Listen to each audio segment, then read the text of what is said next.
My buddy Jake and I had been planning the trip since July, the kind of long weekend escape that two guys in their mid-30s schedule months in advance, because their lives have become complicated enough that spontaneity requires a calendar and a series of negotiations with wives and work schedules, and the accumulated obligations that adulthood piles on top of the things you actually want to do. The plan was simple. A cabin in the mountains of eastern Kentucky, 3 nights, no agenda beyond fishing and bourbon, and the particular quality of silence that you can only find in places where the nearest cell tower is a concept rather than a reality. Jake found the listing online, a rental platform that specialized in rural properties, and the cabin checked every box we were looking for: remote, rustic. The description used phrases like off-grid experience and unplugged getaway, which in the mountains of eastern Kentucky translates to no cell service and a road that your GPS treats as a suggestion rather than a fact. We drove down from Lexington on a Friday afternoon in October, the route taking us through the rolling horse country of the bluegrass, and then into the foothills, and then into the mountains proper, the terrain changing with each hour of driving, the gentle undulations of central Kentucky giving way to the steep hollows and narrow roads, and the particular claustrophobia of a landscape where the ridges press close on both sides and the sky shrinks to a strip above the road. The last 3 miles were gravel, unmarked, climbing through hardwood forest that was showing the full spectrum of October color, the maples orange and the oaks brown, and the hickories yellow against the dark green of the remaining hemlocks. The GPS had stopped providing useful information about 2 miles back, and we were navigating by the owner's written directions, which included landmarks like the mailbox with no name and the creek crossing where the road forks. The cabin appeared in the headlights at the end of the road, sitting in a clearing at the head of a hollow where the gravel track ended at a turnaround, and the forest pressed close on 3 sides. It looked exactly like the listing photos: a small log structure with a stone chimney on the north end, a covered porch across the front, maybe 3 rooms based on the footprint, the kind of mountain cabin that was either built 80 years ago by someone who knew what they were doing, or built 10 years ago by someone who wanted it to look like it was built 80 years ago. This one was the former, the logs showing the hand-hewn marks and the aged patina that you can't fake, the chinking between the courses dark with decades of weathering, the stone chimney built from local sandstone fitted without mortar in the old way. The key was under the mat. The owner had told us it would be the particular trust of rural property owners who leave their doors accessible because the alternative is driving 2 hours to meet every renter, and because the mountains have their own security system, which is distance and terrain, and the general understanding that people who rent cabins in remote hollows aren't the same people who break into them. I unlocked the door and pushed it open and stepped inside and stopped. The cabin was clean, not the clean of a space that's been closed up and has maintained whatever state it was left in. Actively, recently, thoroughly clean. The smell hit me first, the specific combination of lemon cleaning solution and soap, and the faint antiseptic sharpness of something antibacterial, the smell of a space that has been scrubbed by someone who takes cleaning seriously.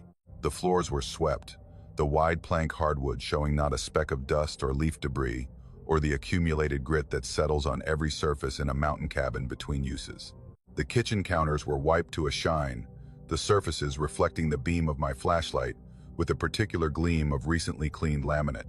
The stovetop was spotless, the sink was dry and empty and clean. Jake came in behind me and said something about the owner going above and beyond, and I agreed because the explanation was obvious and satisfying. The owner, or someone she'd hired, had come up and prepared the cabin for our arrival. The alternative didn't occur to me because there was no reason for it to occur. Cabins are cleaned between guests. This cabin had been cleaned. The logic was complete, but the details accumulated into something that went beyond a cleaning service's standard preparation. The beds were made with fresh sheets pulled so tight and tucked so precisely that they looked institutional, hospital corners on all 4 sides of both beds, the blankets folded at the foot with a crease that suggested ironing, or at least a level of attention that no cleaning service I'd ever encountered would apply to a rental cabin in the mountains.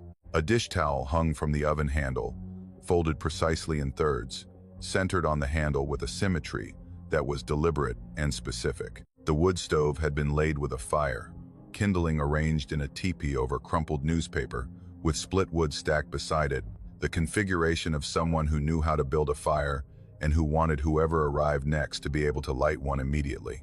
A bar of soap sat in the bathroom dish, still in its wrapper, a brand I didn't recognize, positioned in the center of the dish with the same precision that characterized everything else in the cabin. Someone had been here, recently, within hours based on the strength of the cleaning smell, and whoever had been here had prepared the cabin with a care and an attention that went beyond professional cleaning into something more personal, the preparation of a space by someone who wanted the people who came next to feel welcomed, to find everything ready, to walk in from the cold October evening and feel immediately that they were expected. I called the owner. Her name was Patricia, and she answered on the third ring with the slightly distracted voice of someone who's been called during dinner. I thanked her for the preparation, for having the cabin cleaned and the fire laid and the beds made. There was a pause. The kind of pause that changes the temperature of a phone conversation. The silence that separates what was said from what's about to be said, and that communicates, in its duration, that what's coming is not what you expected. She said she hadn't been to the cabin in 3 weeks. She said the cleaning service she'd been using, a woman from the nearest town who cleaned rental properties, had gone out of business in August. She said she hadn't replaced the service yet because the fall bookings were light, and she'd planned to clean the cabin herself before our arrival but hadn't gotten around to it. She said the cabin should have been dusty and cold, the wood stove empty, the beds stripped to the mattress pads the way she left them after the last cleaning. I described what we'd found: the clean floors, the wiped counters, the made beds with their hospital corners, the laid fire, the folded dish towel, the soap in its wrapper. I described each detail, and the silence on her end of the phone deepened with each one, the quality of listening changing from confusion to something more specific, something that I recognized in her voice when she finally spoke again, as the particular tone of a person confirming something they've suspected but haven't wanted to acknowledge. She said it had happened before. She said 3 previous renters, all in October, over the past 5 years, had arrived at the cabin and found it cleaned and prepared when it shouldn't have been. The first time, she'd assumed she'd forgotten that she'd cleaned it. The second time, she'd called the former cleaning service and asked, and the woman said she hadn't been to the cabin. The third time, she'd driven up the day before a rental and left the cabin deliberately uncleaned, dirty dishes in the sink, dust on the floors, beds unmade, to see what would happen. The renters arrived the next evening and called to thank her for the beautiful preparation. She said it only happened in October. September rentals found the cabin as she'd left it. November rentals found it as she'd left it. But October guests, every October, for at least 5 years, walked into a cabin that had been cleaned and prepared by someone who wasn't Patricia, and who wasn't anyone she'd hired, and who she had never been able to identify. Jake and I stayed. The cabin was warm and clean, and we were there to fish and drink bourbon and not think about work, and whatever explanation existed for the cleaning could wait for daylight and sobriety. We lit the fire that someone had laid. We cooked dinner in the kitchen that someone had cleaned. We slept in the beds that someone had made with hospital corners and fresh sheets that smelled like lavender, which neither of us mentioned to the other, because mentioning it would have required discussing who had put lavender-scented sheets on the beds of a cabin that the owner said should have been stripped to bare mattresses. The weekend was good. We fished, we drank, we sat on the porch and watched the October color on the ridge and listened to the creek at the bottom of the hollow and enjoyed the silence that we'd come for. The cabin was comfortable in the way that well-maintained spaces are comfortable. Everything in its place, everything ready, the particular warmth of a home that is cared for by someone who pays attention. On Sunday morning, packing to leave, I found something I hadn't noticed when we arrived. On the kitchen table, beneath the fruit bowl that had been placed there with the same deliberate precision as everything else, was a piece of paper, a note, handwritten in a script that was old-fashioned and careful, the writing of someone who had been taught penmanship in a way that modern people aren't. The note said 3 words: "Welcome home, dears." I showed it to Jake. He read it and set it down and picked up his bag and walked to the truck without commenting. We drove home in a silence that lasted until we reached the interstate, and then we talked about football and work, and the things men talk about when they've agreed, without speaking to not discuss the thing that is actually on their minds. I called Patricia that evening. I told her about the note. She was quiet for a long time, and then she said the cabin had been built by a woman named Edith Combs in the 1930s. A woman who had lived there alone after her husband died in the mines and who had taken in boarders to survive, cleaning the cabin and preparing the beds and laying fires for the men who came to stay and who paid her enough to keep the property through the Depression and the decades that followed. Edith had died in the cabin in October of 1978. She'd been found in the kitchen by a neighbor, sitting at the table, the cabin clean, the beds made, the fire laid, everything prepared for guests who hadn't yet arrived. Patricia said Edith had been particular about October. It was the month when the boarders came for hunting season, the month when the cabin needed to be at its best, the month when the work of preparation mattered most because the men who came expected a clean cabin and a warm fire and fresh sheets on the beds. I haven't been back. Jake hasn't mentioned it. The listing is still active, still showing the same photographs, still describing the cabin as rustic and remote. And every October, from what Patricia tells me, the guests arrive and the cabin is clean, and the fire is laid and the beds are made with hospital corners and fresh sheets that smell like lavender, prepared by someone who has been getting the cabin ready for October guests since the 1930s, and who has not stopped because something as minor as death was never going to interfere with the duty of making people feel welcome in a home that she built and maintained and loved, and that she continues to maintain with the devoted attention of a woman who understood that a clean cabin and a warm fire are the simplest forms of kindness, and that kindness, once established as a habit, doesn't end just because the person practicing it is no longer technically alive. Welcome home, dears. And the cabin is always ready, every October, for whoever comes next. My great-aunt Beulah died in March of 2020 at the age of 89, in the cabin where she'd lived alone for 40 years, found by the neighbor who checked on her every few days, and who told me later that she was sitting in her chair by the wood stove with her hands folded in her lap and an expression on her face that he described as settled, the look of a woman who had finished what she was doing and had no complaints about being done.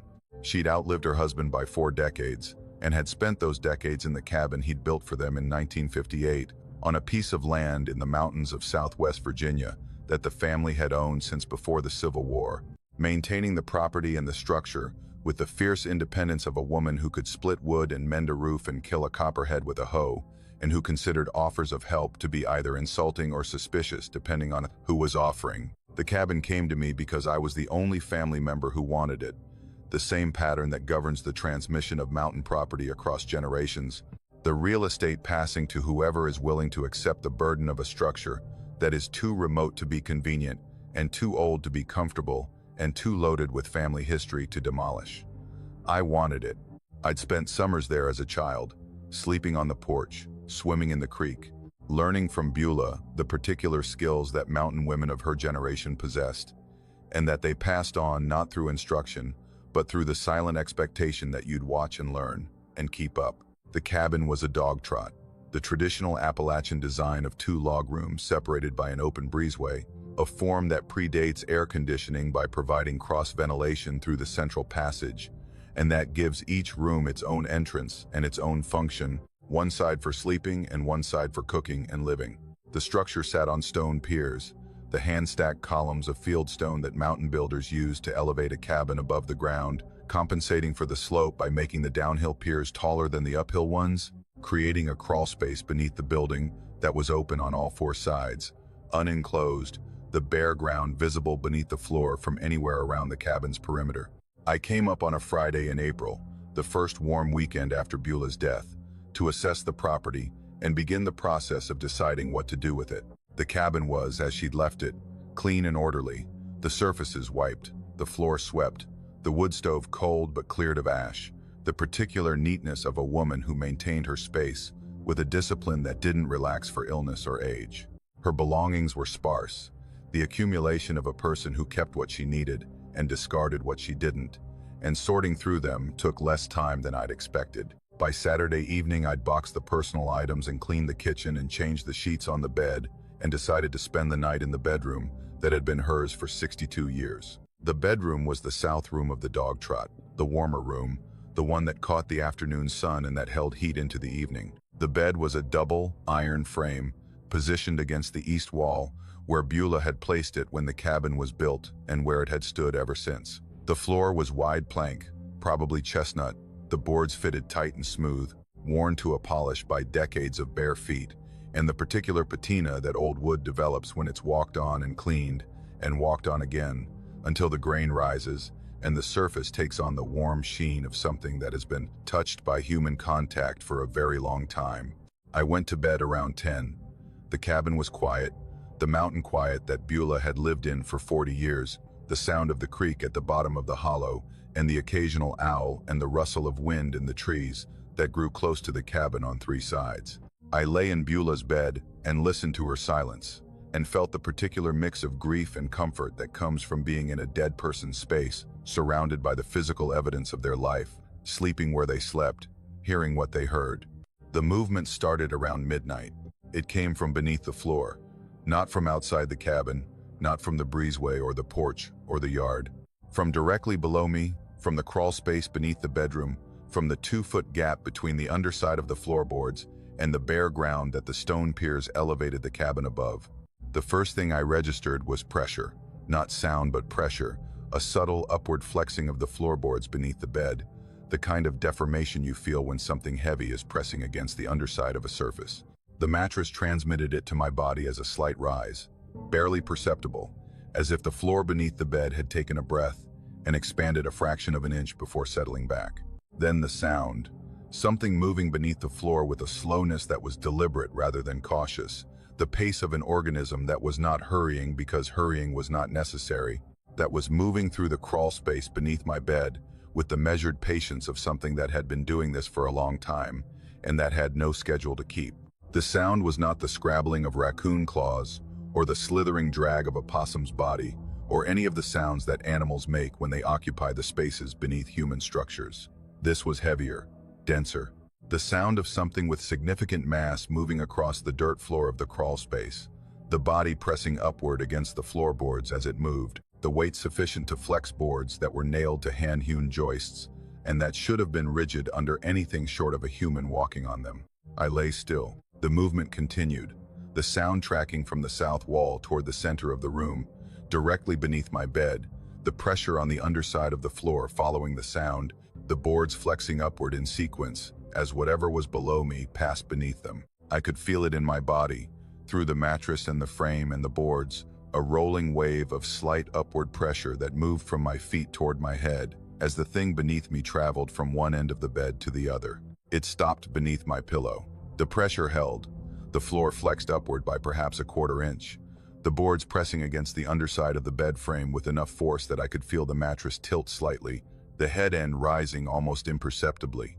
I lay with my head on the pillow and felt the floor pressing up from below, and I did not move, and I did not breathe, and I listened. The pressing continued, not in a single sustained push, but in a pattern, a rhythmic sequence of upward pressure and release, push and relax, push and relax, the floor flexing beneath me with the regularity of something testing the boards, pushing up against them and releasing, pushing again, as if whatever was below me was examining the boundary between its space and mine, probing the floor the way you'd probe a ceiling from below, feeling for weakness, for give, for the place where the boards might separate enough to allow passage. 20 minutes. I lay in that bed for 20 minutes listening to the pressing and the movement and the slow, heavy sound of something large shifting its weight in the dirt beneath the floor. The movement ranged across the entire area beneath the bedroom, not random, but systematic, covering the floor in what felt like a grid pattern, moving from one section to the next, pressing upward at each position, testing, mapping, the methodical examination of a surface by something that was interested in what lay above it.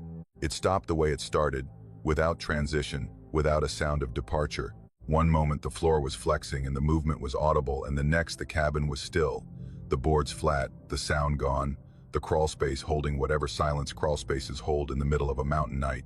I did not sleep. I lay in the bed until the first gray light of dawn came through the east window, and then I got up and put on my boots and walked outside and got on my knees at the south side of the cabin and aimed my flashlight into the crawl space. Empty.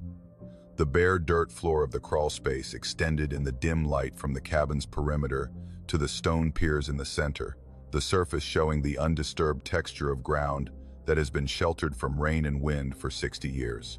Cobwebs connected the piers to the joists above, the undisturbed silk of spiders that had been building in the crawl space without interruption, the webs intact and dusty, and showing no sign that anything had passed through them, except in one area.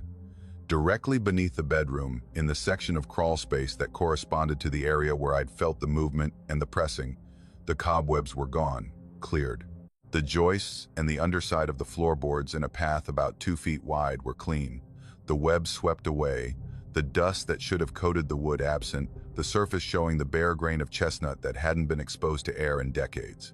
Something had moved through that section of crawl space and had cleared the webs with its passage.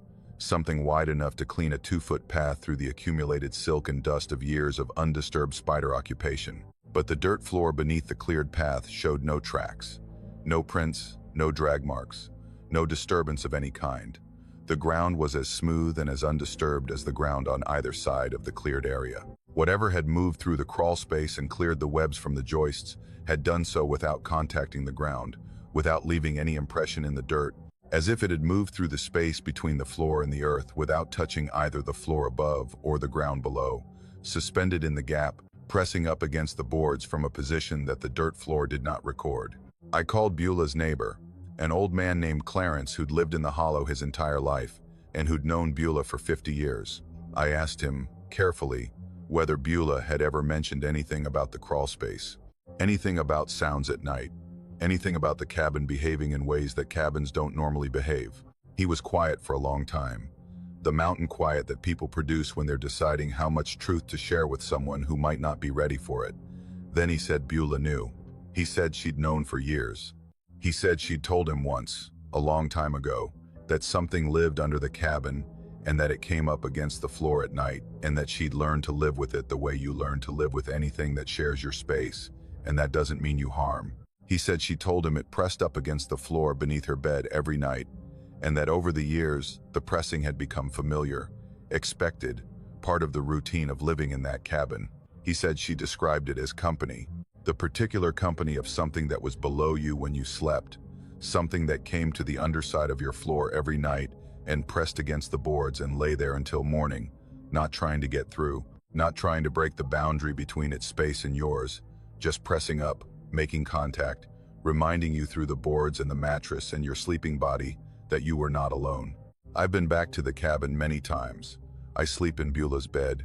I feel the pressing every night, the slow, rhythmic upward flex of the floorboards, the weight of something beneath me that comes and tests and settles into its position directly below wherever I'm lying, and that stays there until dawn. I've stopped checking the crawl space. I know what I'll find, the cleared path, and the undisturbed dirt, and the absence of any evidence that can explain what I feel through the mattress every night. I've stopped trying to explain it. Beulah lived with it for 40 years. She called it company. She died in her chair with her hands folded and the expression of a woman who had finished what she was doing. And under the floor, something that had pressed against the boards beneath her bed every night for 40 years had lost the person it pressed against. And now it presses against the boards beneath me, the new occupant, the next person sleeping in Beulah's bed in Beulah's cabin. And I let it because Beulah let it. And because the pressing, when you stop fighting it, when you stop trying to explain it, feels less like an intrusion and more like what Beulah said it was. Company. In a cabin, in a hollow in the mountains, where the nearest neighbor is a mile away and the nearest town is 10, and the nights are long and dark, and the crawl space holds something that comes up against your floor and stays. Not trying to get through, just pressing, just reminding you, you're not alone. I've been the caretaker for the Kanawha Ridge Hunting Club for 11 years, which means I'm the person who keeps the cabin standing and functional between the 2 weeks in November and the 2 weeks in December when the club members actually use it. The rest of the year, the cabin sits empty on 300 acres of mountain land in Pocahontas County, West Virginia, a solid structure built in 1964 by the original members of the club, men who worked in the trades and who built the cabin the way they built everything, with more material and more effort than was strictly necessary because they intended it to last and because doing things right was a point of pride that didn't require economic justification. The cabin is a single-story frame structure on a poured foundation, maybe 30 by 20 feet, with a main room that serves as kitchen and living space, 2 bunk rooms that sleep 4 each, and a bathroom with plumbing that feeds from a spring uphill. The heat comes from a wood stove, a large cast-iron fisher that sits on a stone pad in the main room, and that can heat the entire cabin to uncomfortable temperatures when it's loaded and running. The electricity comes from a generator that sits in a shed behind the cabin, a diesel unit that powers the lights and the well pump and the refrigerator when the cabin is in use, and that sits cold and silent for the 10 months of the year when nobody is there. My job is simple. I check the cabin every 2 to 3 weeks, year-round, driving up the mountain road that accesses the property, unlocking the gate at the bottom of the driveway, driving the quarter-mile of gravel to the cabin, and doing a walkthrough that takes maybe 30 minutes. I check the roof for damage. I check the foundation for cracks. I check the windows and doors for signs of forced entry.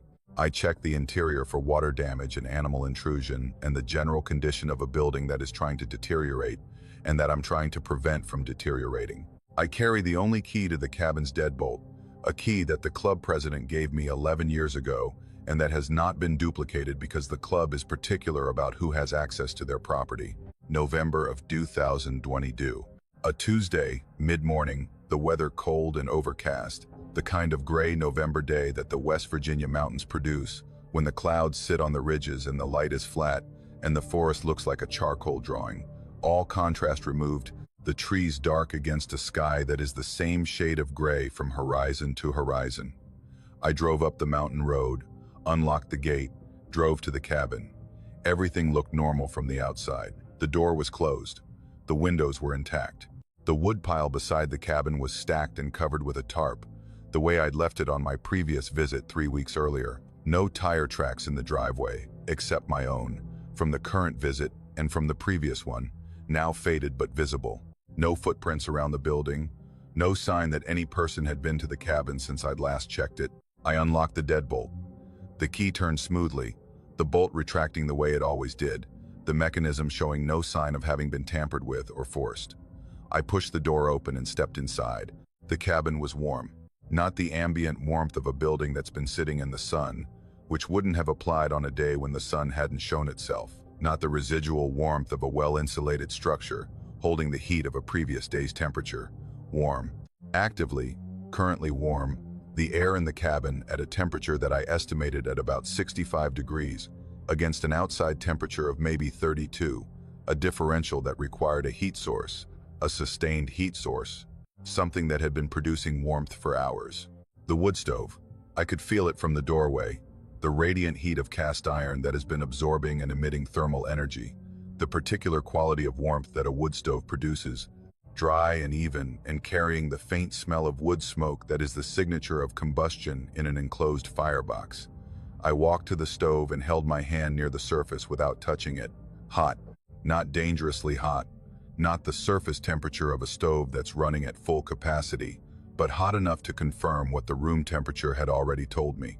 This stove had been burning recently, within the last few hours, possibly within the last hour. I opened the firebox door. Inside, beneath a layer of gray-white ash, coals glowed, red-orange, the color of embers that are still actively combusting, producing heat, consuming the last of whatever fuel had been burned. The ash bed was deep, several inches, showing the accumulation of multiple fires, the layered residue of wood that had been burned and reduced to ash over not a single firing but many. The stove used regularly, loaded and burned and allowed to die, and loaded again in the cycle that anyone who heats with wood knows as the daily rhythm of maintaining a fire through cold weather. Split wood was stacked beside the stove, maybe a dozen pieces, cut to stove length, the fresh split faces showing the pale interior of the wood beneath the bark. I checked the wood pile outside. The tarp had been replaced neatly, but the stack beneath was shorter than it had been on my last visit. Someone had been taking wood from the pile, splitting it to stove length, carrying it inside, and burning it in the stove. The ash pan was full. I pulled it out and it held maybe 10 pounds of ash, the compressed residue of fires that had consumed a significant volume of wood over a period that I estimated at several weeks based on the density and the volume. Someone had been burning fires in this stove regularly for weeks, loading the stove and letting it burn and loading it again, maintaining the cabin at a habitable temperature through the cold nights that November in these mountains produces. I checked the rest of the cabin. The bunk rooms were undisturbed, the mattresses bare, the bunks showing no sign of use. The bathroom was dry, the faucets closed, the toilet empty. The kitchen showed no sign of food preparation, no dishes in the sink, no crumbs on the counter, No evidence that anyone had cooked or eaten in the space. The generator shed was locked, the generator cold, the fuel tank at the same level it had been when I checked it last. Whoever was using the stove wasn't living in the cabin. They were heating it, just heating it, building fires and maintaining warmth in a building where they weren't sleeping or eating or using any of the amenities that the cabin provided. They were keeping the cabin warm. The cabin was locked. I need to emphasize this because it's the detail that makes everything else impossible. The deadbolt was locked when I arrived. The key turned normally. The windows were latched from inside. The simple hook and eye latches that the original builders had installed, each one engaged, each one requiring someone inside the cabin to fasten. The cabin had been sealed from the inside by someone who had then left without unsealing it, which meant they had either exited through a passage I couldn't find, or they had locked the doors and windows and remained inside, invisible to my walkthrough, hidden in a cabin that contained no hiding places, that could conceal a person from a search as thorough as the one I conducted. I emptied the ash pan. I closed the damper. I checked every window latch and found them all engaged. I locked the deadbolt behind me and drove home. 3 weeks later, December, my next scheduled check. The gate was locked. The driveway showed no tracks. The cabin exterior was undisturbed. I unlocked the deadbolt.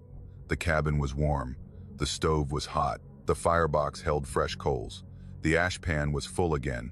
Split wood was stacked beside the stove. The wood pile outside was shorter. Everything else was the same. No signs of habitation. No dishes. No bedding disturbed. No food. No evidence that a human being was occupying the space. Just the stove, burning, producing heat for a cabin that nobody was officially using. I started checking more frequently. Every week, then every 5 days. Every visit was the same. Locked cabin, warm stove, fresh coals. The wood pile steadily diminishing. The ash pan filling between my visits with the residue of fires that someone was building and maintaining with the regular attention of a person who understood wood stoves and who was committed to keeping this particular cabin warm. In January, I installed a trail camera inside the cabin, positioned to cover the main room with the stove in the center of the frame. I set it to take a photograph every 60 seconds, 24 hours a day. I loaded fresh batteries and a new memory card and locked the cabin and left. 5 days later, I returned. Locked cabin, warm stove, fresh coals. I pulled the camera's memory card and loaded it onto my laptop in my truck. 7,200 images, 5 days of photographs taken at 1-minute intervals. I scrolled through them with the attention of someone who needed an answer and who was prepared to look at 7,000 images to find it. The images showed an empty cabin. For hours and hours, frame after frame, the main room with its stove and its furniture, and its windows showing the changing light of day and the darkness of night. Nothing moving, nothing present, the cabin empty and still, and then the stove was burning. Between one frame and the next, a 60-second gap, the stove went from cold and dark to lit and producing visible heat shimmer above its surface. No hand opening the firebox door. No person carrying wood from the pile to the stove. No figure crouching before the open firebox with a match or a lighter. In one frame, the stove was cold. In the next frame, 60 seconds later, the stove was burning. The firebox loaded with wood that was actively combusting, the iron surface radiating heat that the camera captured as a slight distortion in the air above the stove. The fire burned for hours in the photographs. I could track its progression, the heat shimmer intensifying as the fire reached its peak, then diminishing as the fuel was consumed, the stove cooling gradually over the course of maybe 8 hours before. In another 60-second gap, it was burning again, loaded and lit between frames, the wood appearing in the firebox without any visible act of loading, the fire starting without any visible act of ignition. Someone is keeping the cabin warm. Not someone I can see or photograph or detect with any instrument I've deployed. Someone who loads the stove and lights the fire in the gaps between camera frames, in the 60-second intervals where the eye isn't watching, who takes wood from the pile outside and splits it and carries it in and builds a fire with the practiced skill of a person who has been heating with wood their entire life. The club members know. I told them, showed them the photographs, showed them the diminishing wood pile and the ash and the warm stove in a locked cabin. They were quiet in the way that mountain people are quiet, when information confirms something they already suspected. The president of the club, a man in his 70s who'd been a member since the cabin was built, told me that the cabin had always been warm when they arrived for hunting season, even when nobody had been there for weeks, even when the calendar said the stove should be cold. He said the men who built the cabin had noticed it too. He said they'd accepted it the way mountain people accept things that don't fit in the world's categories but that don't cause harm. Someone keeps the cabin warm. Someone who was there before the hunting club and who will be there after. Someone who uses the wood stove and the wood pile with the familiarity of a person who considers the cabin theirs and who maintains it in the way they know how, which is to keep the fire burning and the cold out. I still check the cabin. I still find it warm. I've stopped installing cameras because the cameras show me nothing except the moment between frames where everything changes and the stove goes from cold to burning without any visible hand to make it so. I restock the wood pile every spring. I split the wood to stove length and stack it under the tarp, and I know that by November it will be shorter and the ash pan will be full and the cabin will be warm when I unlock the door. I'm keeping them in firewood. That's what it comes down to. Whoever heats the cabin needs wood, and I provide it, and they use it, and the cabin stays warm, and the arrangement continues. I don't know who they are. I don't know where they go when the stove is cold. I don't know how they enter a locked cabin, or how they exit without unlocking the door. But the cabin is warm, and the fire burns, and the ash accumulates, and the wood diminishes. And whatever compact exists between the thing that heats the cabin and the people who own it has been in effect since 1964. And shows no sign of ending. I stack the wood, they burn it, the cabin stays warm, and some agreements don't need to be understood to be honored. My wife Carol and I retired in the spring of 2021, both of us done with the careers that had kept us in Charlotte for 30 years, both of us ready for the project that we'd been talking about since our 40s, the mountain cabin that we'd renovate together, and that would become the place where the next chapter of our lives would be lived at a pace that the previous chapters hadn't allowed. We'd been looking at properties for 2 years, weekends spent driving the back roads of the Blue Ridge in western North Carolina, looking at listings that ranged from uninhabitable ruins to overpriced renovations that someone else had already completed and that therefore defeated the purpose of what we wanted, which was the work itself, the shared project of making something ours through the labor of our own hands. The cabin was in Madison County, on a gravel road about 4 miles from the nearest town, sitting on 3 acres of mountainside that sloped down to a creek at the bottom and up to a ridge at the top. The structure was a single-pen log cabin built in the 1930s, roughly 20 by 24 feet, with a stone chimney on the north wall and a covered porch running the width of the south-facing front. The logs were chestnut, which dated them precisely because the American chestnut was functionally extinct by the 1940s, killed by the blight that destroyed the most important tree in the Appalachian forest, and any structure built from chestnut was necessarily built before the trees died. The logs were sound, the chestnut's natural resistance to decay, preserving them through 9 decades of mountain weather, and the foundation was solid fieldstone, and the roof, while needing replacement, was structurally intact. The cabin came with furniture. The previous owner had been an elderly man who'd lived there alone for the last 20 years of his life, and who died in the hospital in Asheville without heirs. His estate had sold the property with contents included, which meant we inherited the accumulated furnishings of a man who'd lived simply and who'd furnished his cabin with the kind of pieces that mountain people acquire over lifetimes, functional rather than decorative, built to be used rather than admired. Most of it was unremarkable. A kitchen table with mismatched chairs, a bed frame with a mattress we'd replace, shelving made from rough lumber, the utilitarian inventory of a life lived without excess. But the rocking chair on the front porch was different. It was large, built for a big man or for the kind of comfort that a big chair provides, the seat wide, the arms broad, the back high enough to rest your head against.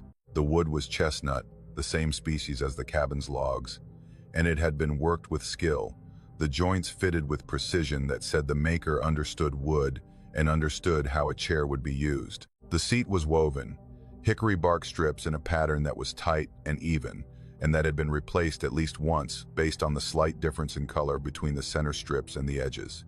The runners were smooth and even, the curves symmetrical, the contact surface showing the particular wear of a chair that has been rocked on the same porch for a very long time, the wood polished to glass by the repetitive friction of motion. Carol claimed it immediately.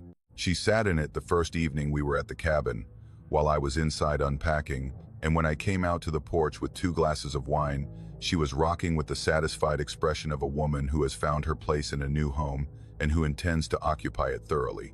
The chair fit her, not physically, because Carol was not a large woman, and the chair had clearly been built for someone bigger, but in the way that comfortable chairs fit the people who love them, a rightness of proportion and motion that goes beyond measurements and into the territory of belonging. She sat in that chair every evening that first summer. It became her ritual, the way rituals develop in retirement when the structure of work is gone, and you build new structures from the activities that please you. She'd finish whatever she'd been doing inside, come out to the porch, sit in the rocker, and watch the sunset over the ridge that defined our western horizon. The chair rocked beautifully, the motion smooth and effortless, the arc consistent, the runners producing a soft, rhythmic creak on the porch boards that became the soundtrack of our evenings. We noticed the phenomenon in the second week. Carol had been sitting in the chair for about an hour, rocking at her usual pace, the steady back and forth that she maintained without thinking, the automatic rhythm that the body establishes and sustains without conscious attention. She stood up to go inside for a sweater. The chair continued rocking. Not the diminishing arc that a rocking chair produces when momentum carries it after the sitter leaves. Not the gradual deceleration, the swing getting shorter with each pass, the energy dissipating through friction until the chair settles to a stop. The chair maintained its pace. The same arc, the same speed, the same creak on the same spot on the porch boards, the rhythm unbroken, the motion continuing as if Carol were still sitting in it, as if her departure hadn't changed anything about the system of weight and motion that the rocking represented. She came back with her sweater and stopped in the doorway and watched the chair rock. I was sitting in the other porch chair, a stationary Adirondack, and I watched it too. The chair rocked at Carol's pace with Carol's arc, and Carol was standing 5 feet away watching it continue without her. She sat back down. The chair accepted her weight without changing its rhythm, the motion absorbing her as if she'd never left. She rocked for another 20 minutes and then stood up again, deliberately this time, watching the chair as she rose. It kept rocking. Same pace, same arc, same creak. Carol stood beside the chair and watched it for maybe 10 minutes, and the rhythm didn't change, and the arc didn't diminish, and the heavy chestnut rocker moved back and forth on the porch boards with a persistence that was beginning to shift from curious to unsettling. We timed it. I sat on the porch with my phone and a stopwatch while Carol started the chair rocking, maintained her rhythm for 30 minutes, and then stood up and came to sit beside me. The chair continued. We watched the timer. 1 hour, 2 hours, 3 hours. At 3 hours and 47 minutes, the chair stopped. Not gradually, not with a diminishing arc. It stopped at the forward point of its swing, the farthest extension of its arc, and settled back to center and was still. 3 hours and 47 minutes of rocking after the sitter left. The same pace throughout. No change in arc, no reduction in energy, no indication that the momentum was dissipating. The chair rocked for nearly 4 hours, as if something were sitting in it and maintaining the motion, and then it stopped as if that something had decided to stop. We tested it. We tried rocking the chair without Carol, pushing it to her rhythm and stepping back. It stopped within 30 seconds, the normal deceleration of a rocking chair that has no one in it. We tried rocking it with me in it, establishing my own rhythm and then getting up. Same result, normal deceleration, the chair stopping within a minute. The phenomenon was specific to Carol. The chair continued rocking only after Carol had been sitting in it, only at her pace, only with her arc, as if the chair were responding not to the mechanical input of a body rocking, but to something about Carol specifically, something about her presence in the chair that the chair wanted to maintain after she was gone. Carol was not frightened. I want to be clear about this because her response was unusual and because it shaped everything that followed. Most people, encountering a rocking chair that moved on its own for nearly 4 hours, would have been disturbed. Carol was interested. She approached it with the calm curiosity that characterized her response to most things, the practical Midwestern temperament that her decades in North Carolina hadn't eroded. She said the chair liked her. She said it the way you'd say a cat liked you, a statement of observed behavior that she accepted, without requiring an explanation that went beyond the observation. She continued sitting in it every evening. The chair continued rocking after she left, every time, for durations that we stopped timing after the first few weeks, because the pattern was consistent and the measurement had told us everything it was going to tell us. Carol would rock. Carol would leave. The chair would continue. Eventually, usually, around 3 to 4 hours after Carol's departure, it would stop.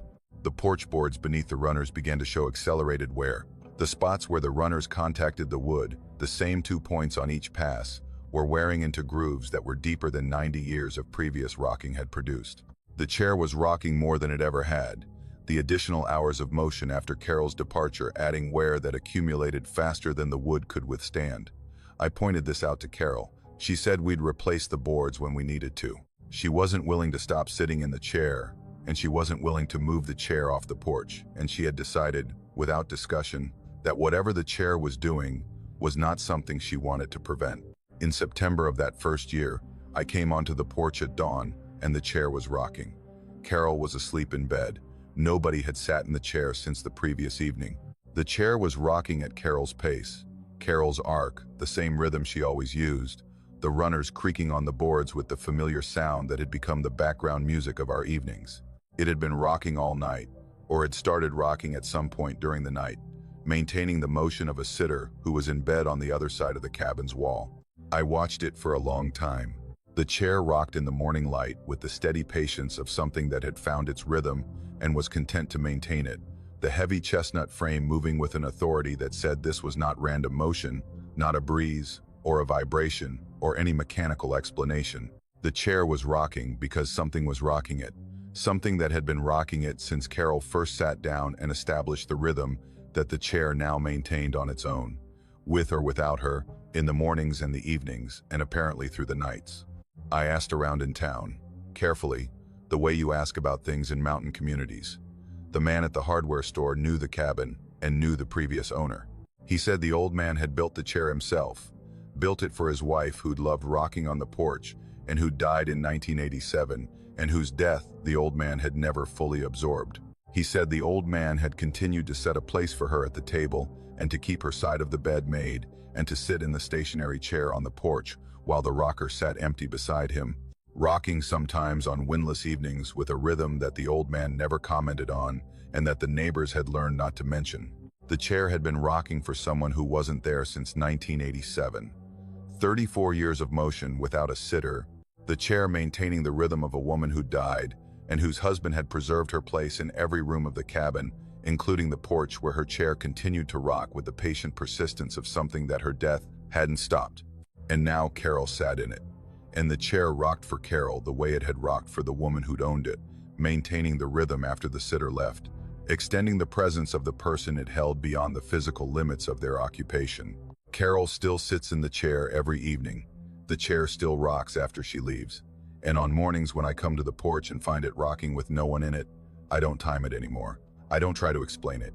I sit in my stationary chair and I watch the rocker move with the rhythm my wife established. And I think about the old man who sat in this same spot and watched the same chair rock for a wife who'd been gone for 34 years. And I wonder what he understood that I'm only beginning to learn. That some chairs hold the people who sit in them, that some chairs don't let go.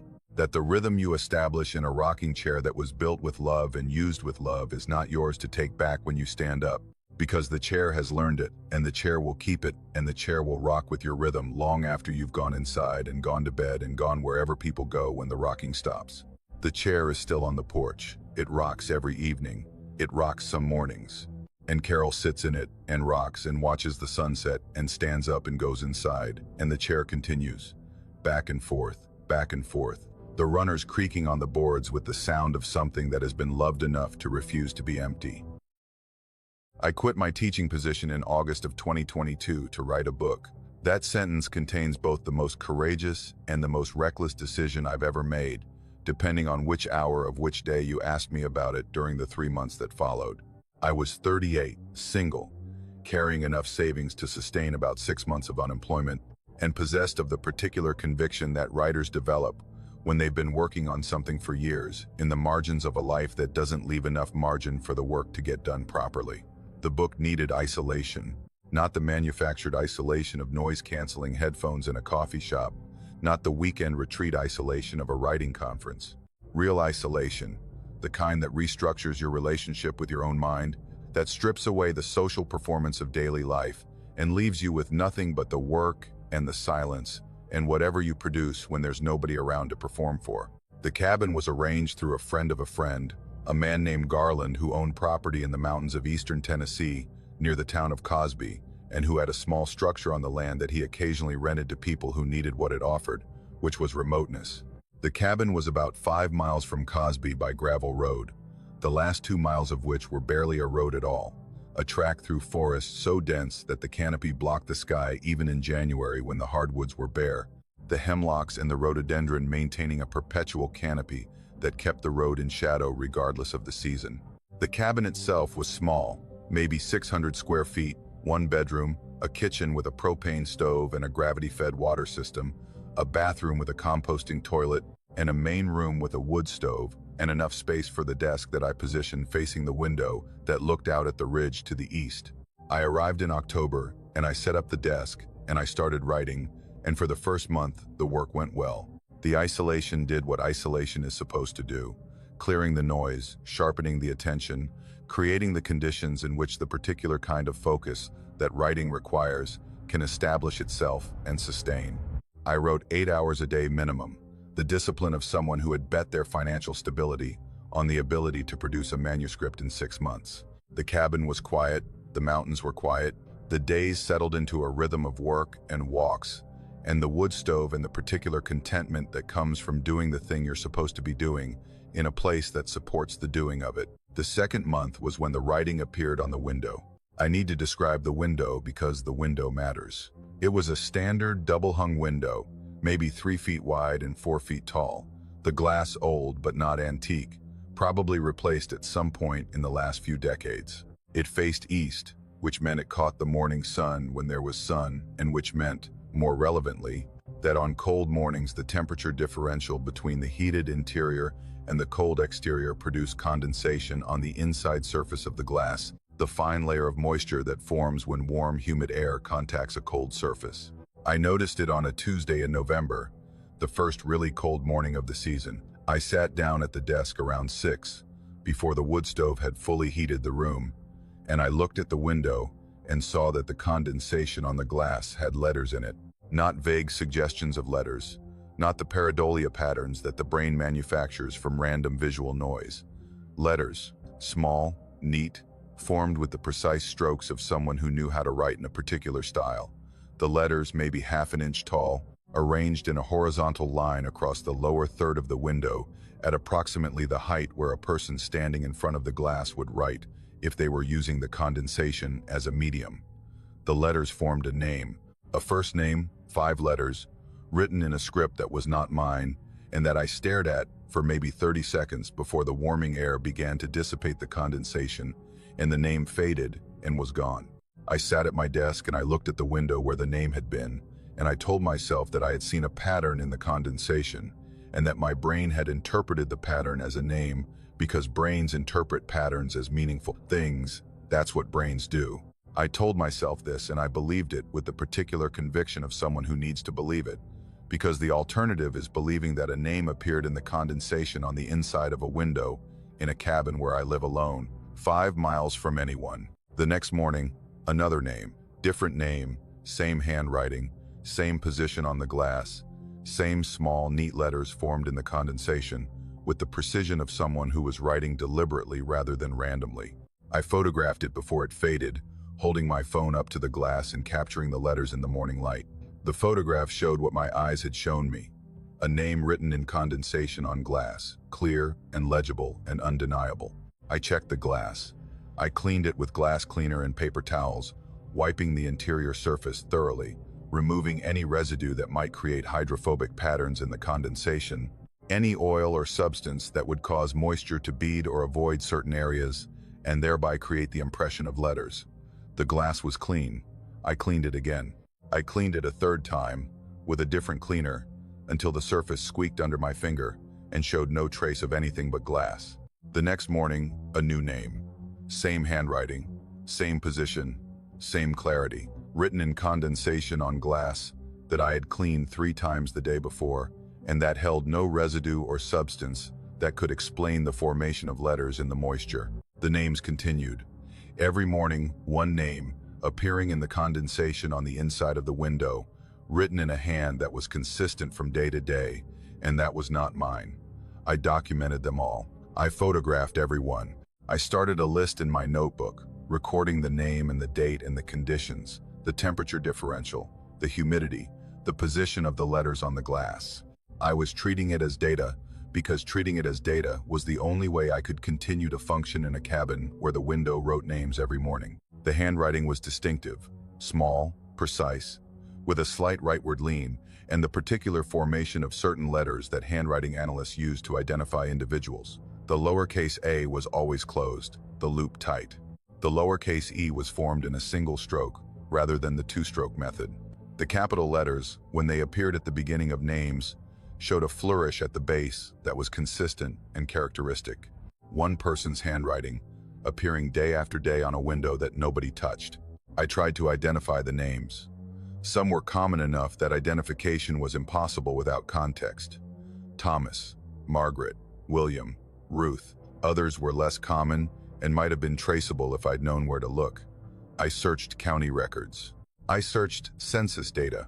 I searched the cemetery records for the churches near Cosby. I found some of the names in the records, people who had lived in the area in the late 1800s and early 1900s, names that appeared on headstones and in county ledgers and in the church registers that document the lives of mountain people who were born and married and died in these hollows. I found others that matched no record I could locate. Names that existed only on my window, in my photographs, in the list in my notebook. People, presumably, who had lived and died in these mountains without leaving traces in the systems that the modern world uses to record existence. The book stalled, not because I couldn't write, but because I couldn't stop thinking about the names. Every morning I'd sit at my desk and look at the window and wait for the condensation to form and the name to appear. And I'd photograph it and add it to the list, and then I'd sit at my desk and think about who they were and why their names were appearing on my window, and who was writing them and what the writing meant.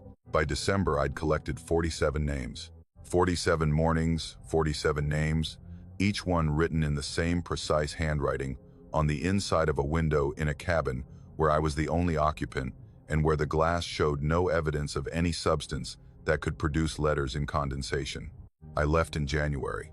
I packed my things and drove down the mountain and returned the key to Garland and went back to the life I'd left, the teaching position that the school had held for me because they'd expected the book project to fail the way most book projects fail, and they'd been right. I didn't tell Garland about the names. I didn't tell anyone for months.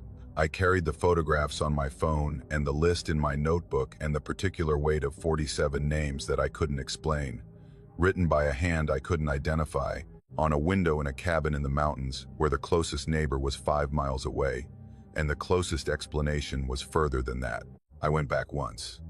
In March, on a warm day when the temperature differential wouldn't produce condensation on the windows.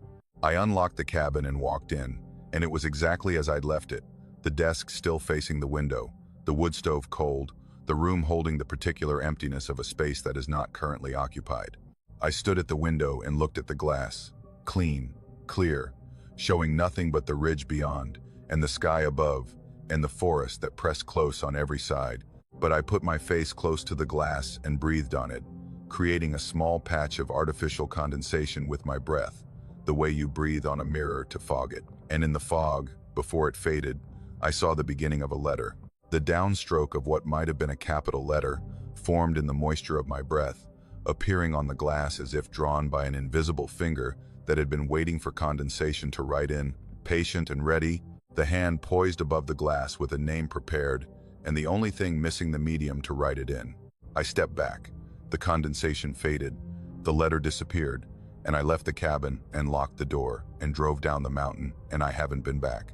The book was never finished. 47 names in a notebook, 47 photographs on my phone, and a manuscript that I abandoned because the only text I could think about was the text on the window, the small neat names that appeared every morning in the condensation like a roll call, a catalog, an attendance record being maintained by someone who was documenting the names of the people who had lived in these mountains and who was writing them on the only surface available.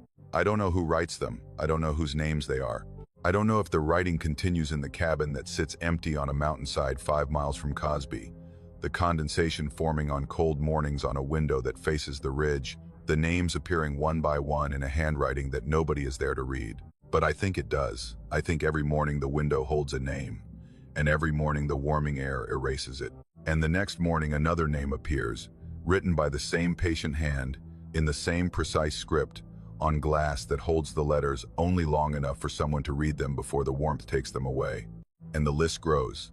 Name by name, morning by morning, the catalog expanding in the condensation, on a window in an empty cabin, where the only reader left months ago, and where the writing continues, because whatever is writing doesn't need a reader.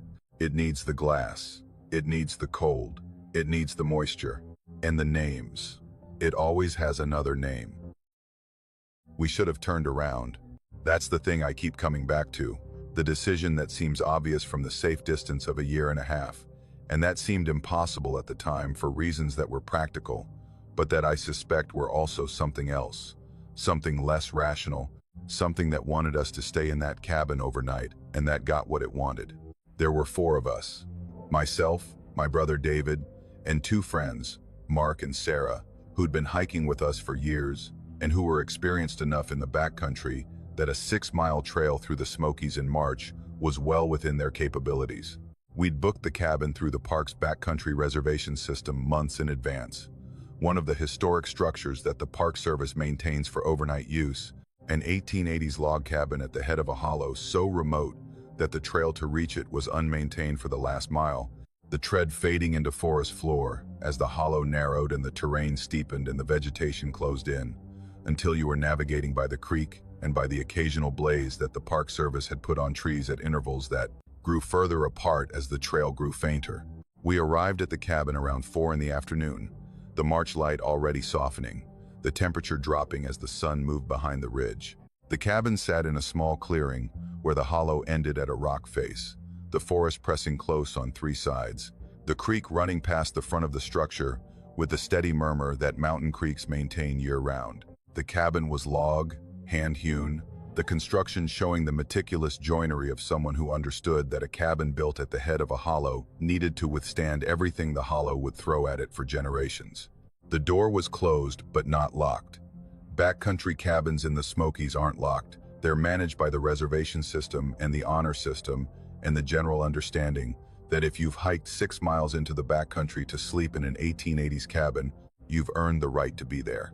I pushed the door open and stepped inside and stopped. The cabin was occupied, not by hikers, not by anyone who'd arrived with packs and permits, and the synthetic fabric and nylon equipment that modern backcountry users carry.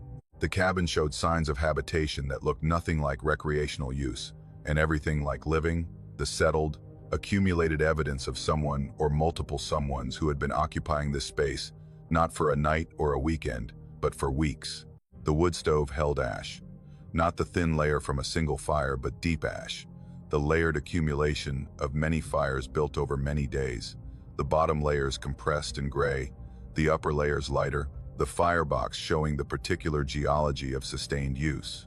The stovepipe was warm to the touch, residual heat from a fire that had been burning within the last few hours. The sleeping platforms, the raised wooden surfaces that the Park Service provides in its backcountry cabins for hikers to lay their pads and bags on, were covered with bedding, not sleeping bags, quilts, handmade quilts, the kind that mountain women produced for 100 years in these hollows, pieced from fabric scraps and quilted by hand with the small, even stitches that my grandmother had used, and that I recognized with a jolt of familiarity that was immediately followed by confusion, because these quilts were not new and not old in any way I could determine. The fabric was faded but not deteriorated, the stitching intact, the batting still providing loft, the condition suggesting years of use but not decades. They were laid out on the platforms with the particular neatness of someone who makes their bed every morning, because making the bed is part of who they are. Blankets were folded at the foot of each platform, wool, heavy, the kind of blankets that you don't find in stores anymore, and that you do find in the closets of mountain cabins where they've been stored since someone's grandmother put them there. The blankets were clean, not musty, not mothballed, clean in the way that things are clean when they're being used and washed and used again. On the shelf beside the stove sat food containers, tin cans, the kind with paper labels, and the labels showed brands and designs that I didn't recognize, packaging that looked commercial, but that used typography and artwork that seemed decades out of date. Mason jars with lids sealed shut, the contents visible through the glass, what appeared to be preserved vegetables, green beans and tomatoes, the home canned provisions that mountain families have been putting up for as long as mason jars have existed. A pair of boots sat beside the door. Leather, dark with wear and oil, the soles worn thin enough that the stitching was visible, the uppers shaped to the feet that had worn them by years of use, the particular conformation that leather takes when it's been molded by the same feet walking the same terrain for a very long time. The boots were hand-stitched, the seams showing the uneven spacing of someone sewing by hand rather than machine, functional rather than decorative, made to be worn and to last. The cabin smelled lived in. Not the stale smell of a closed space, not the musty smell of a building that sits empty between uses. The warm, complex smell of human habitation, wood smoke and cooking, and the particular biological warmth that people generate when they live in a space, the scent of bodies and food and fire, and the accumulated exhalation of living.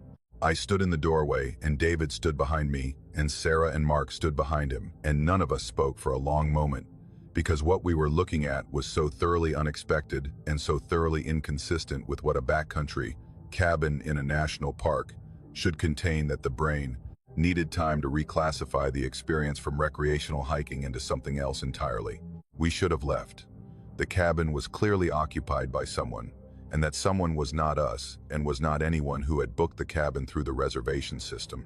But the hike back was 6 miles through a hollow that would be in full darkness within an hour, on a trail that was faint in the best conditions, and that in March, with the early dark and the cold, would be dangerous to navigate by headlamp.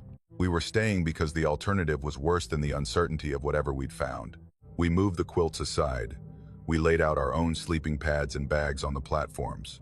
We cooked our dinner on our camp stove rather than the wood stove, not wanting to disturb the ash that the stove held, the layers of someone else's fires that felt like they should be left intact. We ate and we talked in low voices, and we avoided touching the boots by the door and the cans on the shelf and the quilts that we'd folded and stacked in the corner, the belongings of whoever had been living here and who, presumably, would be coming back. Nobody came back. The night was long and cold and quiet, the cabin holding its occupied smell, the quilts and the boots and the cans sitting in their places, the wood stove radiating the last of its warmth from fires we hadn't built. We slept poorly, all of us, the particular shallow sleep of people who are waiting for a door to open and for someone to walk in and find strangers in their home. In the morning, everything was gone. I woke at first light and the quilts were gone from the corner where we'd stacked them. The blankets were gone from the platforms. The cans and the mason jars were gone from the shelf. The boots were gone from beside the door. The ash in the wood stove, which had been deep and layered and warm, was a thin layer of fine gray powder, cold, the ash of a fire that had burned a long time ago, and that bore no resemblance to the deep accumulation we'd seen the evening before. The cabin was empty, clean, showing no evidence of the habitation we'd walked into 12 hours earlier. The sleeping platforms held only our gear. The shelf held nothing. The stove held cold ash. The floor beside the door showed no boots.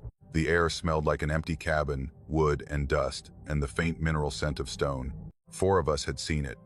4 of us had walked into a cabin that was occupied by someone who lived in it with quilts and blankets and canned food and handmade boots. 4 of us had moved those quilts aside and stacked them in the corner and seen the cans on the shelf and felt the warmth from the stove and smelled the human presence that the cabin held. And in the morning it was gone. Not packed up, not carried away by someone who came in the night. Gone. The way a dream is gone when you wake, completely, leaving no physical evidence. The cabin returning to its empty state as if the habitation had been retracted, pulled back into whatever version of the cabin had produced it, the quilts and the boots and the cans withdrawing into a past that had briefly overlapped with our present and that had retreated when the morning came. We hiked out without discussing it. 6 miles of trail through the hollow, the creek beside us, the forest dense and quiet in the March morning. Nobody spoke about the quilts or the boots or the ash or the smell. We reached the trailhead in the car and drove back to the campground where we'd left our other vehicle, and we loaded our gear, and we didn't talk about it until weeks later, by phone, in the careful language of people who need to confirm that what they experienced was shared, that 4 people saw the same impossible thing, and that the impossibility was not individual but collective. David said the quilts were real. He'd touched them. He'd felt the fabric and the stitching and the weight. Sarah said the boots were real. She'd nearly tripped over them in the dark when she'd gotten up to use the privy. Mark said the smell was real. The particular smell of a space that holds living bodies, a smell that you can't manufacture and can't mistake. All real, all gone by morning. The cabin empty and clean and showing no evidence that it had held anything the previous evening, except 4 hikers with sleeping bags and camp stoves, and the rational expectations of people who book backcountry cabins through a federal reservation system and who expect to find them empty. I've looked at the cabin's history. The structure dates to the 1880s, built by a family that homesteaded the hollow before the park was established. The family lived there for 3 generations, the last members leaving in the 1930s when the government acquired the land for the park. The cabin was preserved as a historic structure, maintained by the Park Service, listed on the Register of Historic Properties. The quilts, the cans, the boots by the door, the warmth of a stove that someone had been feeding for weeks. The smell of people living in a cabin that has been empty since the 1930s, except for the hikers who book it through the reservation system and who arrive to find it containing nothing except what the Park Service provides. Unless they arrive on the right evening, at the right time, when the cabin is showing what it holds in the hours between afternoon and morning, the habitation that it preserves from the family that lived there for 3 generations, and that it produces sometimes, for visitors who arrive at the right moment, the quilts on the platforms and the cans on the shelf and the boots by the door and the warmth of a fire that was built by hands that have been gone for 90 years. And in the morning gone, the cabin empty again, the hollow quiet. The creek running past the door the way it's been running since before the cabin was built and since before the family arrived and since before anyone kept records of who lived in these mountains and who left and who, in some form, never did. My mother died in November. I'm saying that first because it's the reason I was in the cabin, and because the grief is the lens through which everything that happened needs to be understood. Grief does things to perception. I know that. I've read the literature, and I've talked to the counselor, and I've heard all the careful, compassionate explanations for why bereaved people experience things that aren't there, the brain's desperate attempts to fill the absence, to populate the emptiness with presence, to refuse the finality that death insists upon. I know all of that. And I'm telling this story anyway because what I saw in that cabin wasn't my brain filling an absence. It was something else filling it. The cabin was in Knott County, Kentucky, up a hollow off Route 80, a structure that my great-grandfather had built in the 1930s on land the family had held since before the Civil War. It was the kind of mountain cabin that exists as much as an artifact as a building, 3 rooms and a loft, log walls with chinking that needed replacing every few years, a stone chimney that drew well in cold weather and smoked in warm, a covered porch where 4 generations of my family had sat and watched the hollow change seasons. My grandmother had lived there until her death in 2009, and after that the family maintained it as a gathering place, the location where we held reunions and holidays, and the particular kind of family event that requires a physical anchor, a place that holds the history because the people who lived it are dying, and someone has to remember. The walls were covered with photographs. This is important, and I need to describe it carefully, because the photographs were not decoration, they were documentation. My grandmother had arranged them over the course of decades, framed snapshots and formal portraits, and the occasional tintype from the 1800s, each one positioned on the wall according to a system that only she fully understood, but that the family recognized as meaningful. The groupings reflecting relationships and chronologies, and the particular logic of a woman who believed that the dead deserved to be displayed with the same prominence as the living. The photographs covered every wall in the main room and most of the walls in the bedroom and the loft. Hundreds of images spanning a century and a half of family history, faces that I had been looking at since childhood, and that I knew the way you know the furniture in a room, not consciously but structurally, part of the fixed landscape of a space that doesn't change. I went to the cabin in January, 2 months after my mother's death, because I needed to be somewhere that held her, and that didn't require me to explain to anyone why I was crying in the kitchen, or sitting on the porch at midnight, or doing any of the other things that grief produces and that are easier to do alone than in the company of people who want to help, and whose help feels like an intrusion. I packed a bag and drove 3 hours from Lexington and opened the cabin and started a fire in the wood stove and sat in my grandmother's chair and looked at the walls of photographs and let the grief do what it needed to do. The first night was just grief. The second night was when it changed. I was sitting in the main room around 9 o'clock, the wood stove producing the particular warmth that wood stoves produce, a dry, radiant heat that comes from one direction and that heats you unevenly, the side facing the stove warm, the side facing away cold. The cabin was lit by 2 kerosene lanterns that I preferred to the overhead electric light that someone had installed in the 1990s. The lantern light softer and warmer and more consistent with the way the cabin was supposed to feel. I was looking at the photographs on the wall opposite my chair, not studying them but seeing them the way you see things you've seen 1,000 times, the images registering below the level of conscious attention. The group photograph caught my eye because something about it had shifted. It hung in the center of the wall at approximately eye level, a black and white photograph in a simple wooden frame, showing 5 people standing on the porch of this cabin in summer, the women in cotton dresses and the men in work clothes, all of them squinting slightly in the sun, the particular posed awkwardness of people who are not comfortable having their picture taken but who are standing still because someone asked them to. I'd been told since childhood that the photograph showed my grandmother and her 4 siblings in the summer of 1952, the last photograph taken of all 5 of them together before the oldest brother left for Ohio and never came back. There were 6 people in the photograph. I sat forward in the chair and looked more carefully. The lantern light was steady and the photograph was at arm's length and I could see it clearly. 6 people on the porch, not 5. The 5 I knew were in their usual positions, the grouping unchanged, their faces and their postures exactly as I'd seen them in every previous viewing of this photograph since childhood. But at the edge of the group, on the right side, standing slightly apart from the others as if they'd been included in the frame but not quite in the gathering, was a 6th person, a woman, young, maybe early 20s, in a dark dress, her face turned toward the camera with an expression that was different from the others. Not the stiff discomfort of posing, but something calmer, something that looked like patience. I stood up and walked to the photograph and looked at it from inches away. The 6th figure was as clear and as detailed as the other 5, printed on the same paper with the same tonal range, integrated into the image with a consistency that said she had always been there, that the photograph had always contained 6 people, and that I had simply been seeing 5 for my entire life. I didn't recognize her. I knew every face in every photograph on these walls. I'd grown up with them, the aunts and uncles and grandparents and great-grandparents whose faces constituted the visual history of my family. This face was not among them. This was someone I'd never seen, in a photograph I'd been looking at for 30 years, standing at the edge of a group that had always been 5 and that was now 6. I went to bed. I lay in the dark and told myself that the lantern light had played tricks, that my grief-addled brain had seen a shadow or a flaw in the print or a reflection on the glass and had interpreted it as a face, a figure, a personne. I told myself this with the conviction of a man who needs the explanation to be ordinary. In the morning, I went to the photograph. 5 people.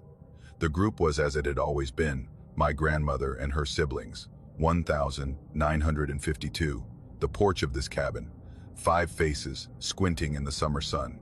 No 6th figure, no woman in a dark dress.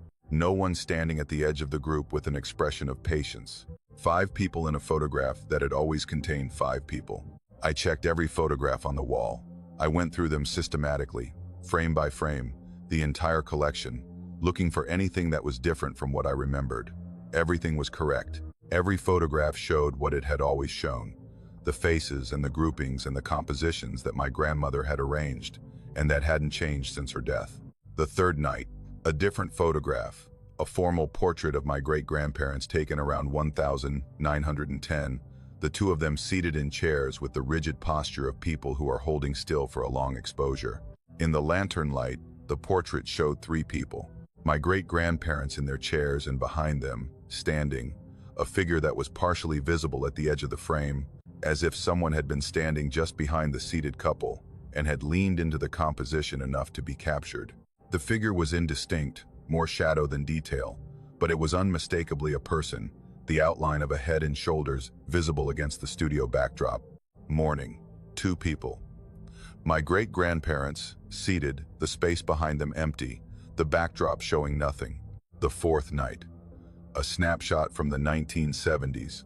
My mother as a teenager with two cousins, three girls standing in the yard in front of the cabin, laughing. At night, in the lantern light, there were four girls. The fourth stood behind the group, partially obscured by my mother's shoulder, her face visible in the gap between two of the girls, looking at the camera with the same patient expression the woman in the 1952 photograph had worn. Morning, three girls. My mother and her cousins, no fourth face. I stopped sleeping, not deliberately, not as a decision, but as a consequence of lying in bed in the dark, knowing that the photographs on the walls were doing something that photographs don't do, the images shifting in the night, accommodating an additional presence that appeared after dark and withdrew before dawn.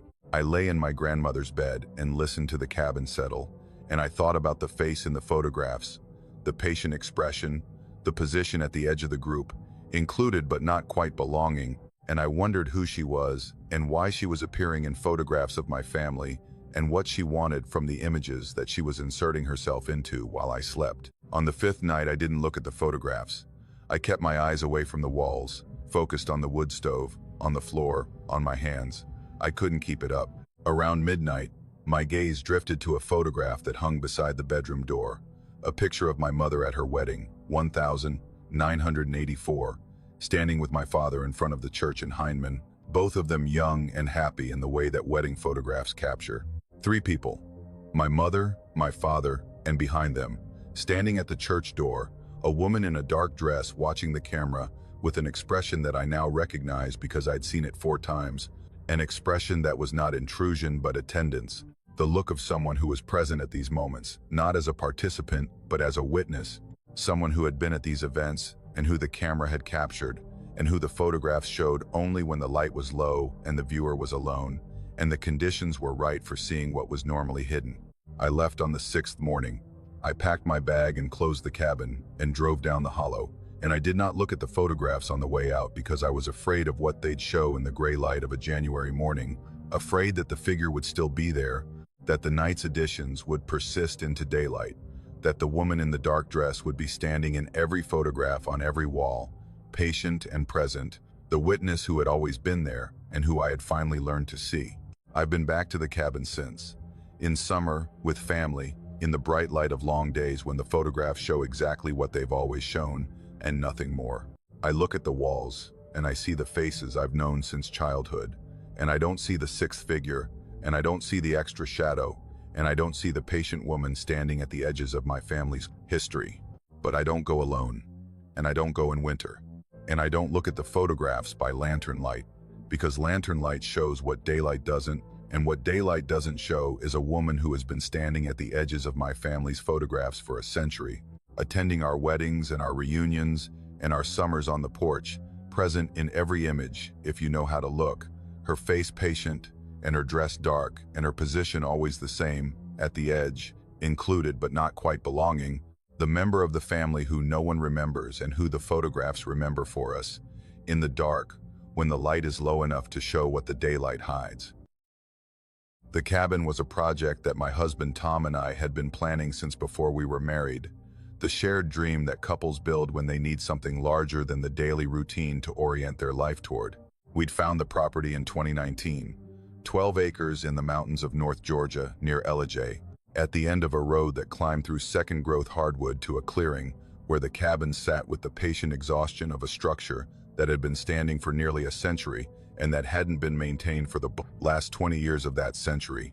The cabin was a single-story log structure built in the 1920s, chestnut logs on a stone foundation, the construction solid despite the neglect, the logs showing the particular durability that American chestnut provides, the wood resistant to rot and insects in a way that no other native species matches. The roof was gone, replaced at some point with tin that had subsequently failed and that had allowed water into the interior for years. The floor was soft in places. The chimney was cracked. The windows were broken or missing, but the logs were sound. That was the thing that mattered, the thing that made the project possible. The chestnut logs, hand-hewn and fitted with the dovetail joinery that mountain builders used in that era, were as solid as the day they'd been laid. We could strip the cabin to its log shell, rebuild the interior with modern systems, and have a home that combined the character of a century-old structure with the comfort and efficiency of new construction. It was the best of both worlds, the beauty of old wood and the functionality of modern building science. And we spent 18 months doing the work ourselves, weekends and vacation days, and the accumulated hours of two people who were building their home with their own hands. We stripped everything: the interior walls, the floor, the ceiling, the chimney. Every element of the original interior was removed, leaving only the log shell standing on its stone foundation. 4 walls of chestnut, holding nothing but air, and the memory of the rooms they'd enclosed for 100 years. We rebuilt from the inside out. New floor system on the existing foundation. New interior framing, 2x6 walls erected inside the log shell with a gap between the new framing and the old logs. The gap providing space for insulation and wiring and plumbing. The modern infrastructure hidden in the void between the original exterior and the new interior. We insulated with closed-cell foam. We ran electrical through the new walls. We installed plumbing. We hung drywall on the interior framing and finished it and painted it, and stood back and looked at what we'd built. A modern home inside a century-old shell, the chestnut logs visible from outside, and the clean white drywall visible from inside, and between them 4 inches of insulated void that contained everything that made the cabin livable. We moved in that October. The first months were the particular satisfaction of people inhabiting a space they've created, the pride of every light switch that works, and every faucet that runs, and every wall that's plumb because you hung it yourself and checked it with a level and got it right. The wood stove, a new high-efficiency unit that we'd installed on the original stone hearth, heated the cabin evenly and well. The insulation held the heat. The cabin was warm and tight and solid, the chestnut logs and the new framing and the closed-cell foam creating an envelope that kept the mountain winter outside where it belonged. February was when the cold got serious. The temperatures dropped into the single digits during the first week and stayed there, the kind of sustained cold that North Georgia produces in bad winters, not as severe as what the mountains further north experience, but cold enough to test any structure and to expose the weaknesses that milder weather conceals. The knocking started on the 3rd night of single-digit temperatures. I was in bed, Tom beside me, the cabin dark except for the faint glow of the wood stove through the bedroom door. The bedroom was the north room, the log wall of the bedroom's exterior, facing the mountainside where the terrain rose steeply behind the cabin. The knocking came from that wall. 3 knocks. A pause of maybe 2 seconds. 3 more knocks. A pause. 3 knocks. The pattern repeating with a regularity that I registered immediately, as intentional, as produced by something that was generating the sound deliberately rather than mechanically. The knocking was not loud, but it was clear, a sharp percussive sound that came from inside the wall, from the gap between the drywall and the logs, the 4-inch void where our insulation and wiring lived. Tom woke. He's a light sleeper, the kind of person who comes fully awake at any sound that breaks the pattern of normal nighttime noise, and the knocking was sufficiently abnormal to bring him from sleep to alertness in seconds. We lay in bed and listened. The knocking continued, 3 and 3 and 3, the pattern unwavering, the source clearly located in the north wall of the bedroom. Pipes. That was our first thought, the rational first response of people who have built a house and who know what's inside its walls. Pipes can produce knocking sounds, the phenomenon called water hammer, the hydraulic shock that occurs when water flow is suddenly stopped and the pressure wave travels through the pipe system. But water hammer is irregular, triggered by valve closure, and it produces a single sharp bang rather than a rhythmic pattern. What we were hearing was not water hammer. It was too regular, too patterned, too precisely timed to be any hydraulic phenomenon. We lay there for maybe 10 minutes, listening to the knocking move. It started in the north wall of the bedroom and it traveled. Slowly, steadily, the sound migrating along the wall from west to east, reaching the corner where the bedroom met the kitchen, and continuing through the east wall of the kitchen, the knocking maintaining its 3 and 3 pattern as it moved, the source tracking through the wall cavity with the deliberate pace of something walking through the space between the drywall and the logs. Tom got up. He pressed his hand against the drywall where the knocking was loudest, and he could feel it, the vibration of each knock transmitting through the wall, sharp and defined, the impact of something striking the inside surface of the wall cavity, with enough force to be heard in the room, but not enough to damage the drywall. 3 knocks. He felt them against his palm. 3 more. The vibration was localized, coming from a specific point on the wall that was moving, tracking along the wall at approximately the pace of a slow walk. The knocking reached the kitchen, traveled the east wall, turned the corner into the living room, and continued along the south wall. We followed it through the cabin, standing in each room as the sound passed through, pressing our hands to the wall to feel the vibration, tracking the source as it made a circuit of the house. North wall of the bedroom, east wall of the kitchen, south wall of the living room, west wall back to the bedroom. The circuit took approximately 90 minutes, the knocking maintaining its pattern throughout, 3 and 3 and 3, the rhythm never changing, the pace never varying, the source traveling through the wall cavity at a speed that was consistent with something walking the perimeter of the cabin inside the walls. It completed the circuit and started again. The second loop identical to the first, same walls, same direction, same pace, same pattern. The knocking circled our cabin through the walls for the rest of the night, completing what I estimated was 4 full circuits before stopping around 5 in the morning, the sound ceasing mid-pattern, 3 knocks and then silence, the wall cavity going quiet with the abruptness of something that had decided to stop. We opened the wall. The next day, in daylight, with the focused urgency of people who need an answer. Tom cut a 2-foot square in the drywall in the bedroom, in the section of wall where the knocking had been loudest and clearest. He pulled the drywall back and shone a flashlight into the wall cavity. Closed cell foam insulation, Romex electrical cable, a PEX water line.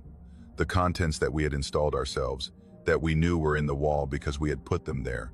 Nothing else. No animal, no debris, no mechanical device, no explanation for a sound that had circulated through our walls for 8 hours. The insulation was intact. Closed cell foam adheres to surfaces and doesn't shift or settle, which meant nothing had pushed through it or displaced it. The foam was bonded to the interior of the log wall on one side and to the back of the drywall on the other, filling the cavity completely, leaving no space for anything to move through. The wall cavity that the knocking had traveled through was full, sealed, occupied by insulation from top to bottom with no gaps and no voids, and no pathway that a physical object could use to travel from one end of the wall to the other. We opened 3 more sections. Same result. Full cavity, intact insulation, no explanation. We checked the plumbing for airlocks. We checked the electrical for loose connections. We checked the log wall for gaps that might allow wind to penetrate and produce sound. Nothing.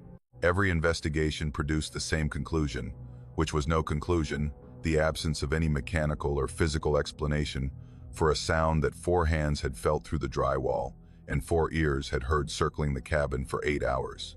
The knocking came back the next night. Same pattern, same circuit, same 90-minute loop, and the next night, and the next.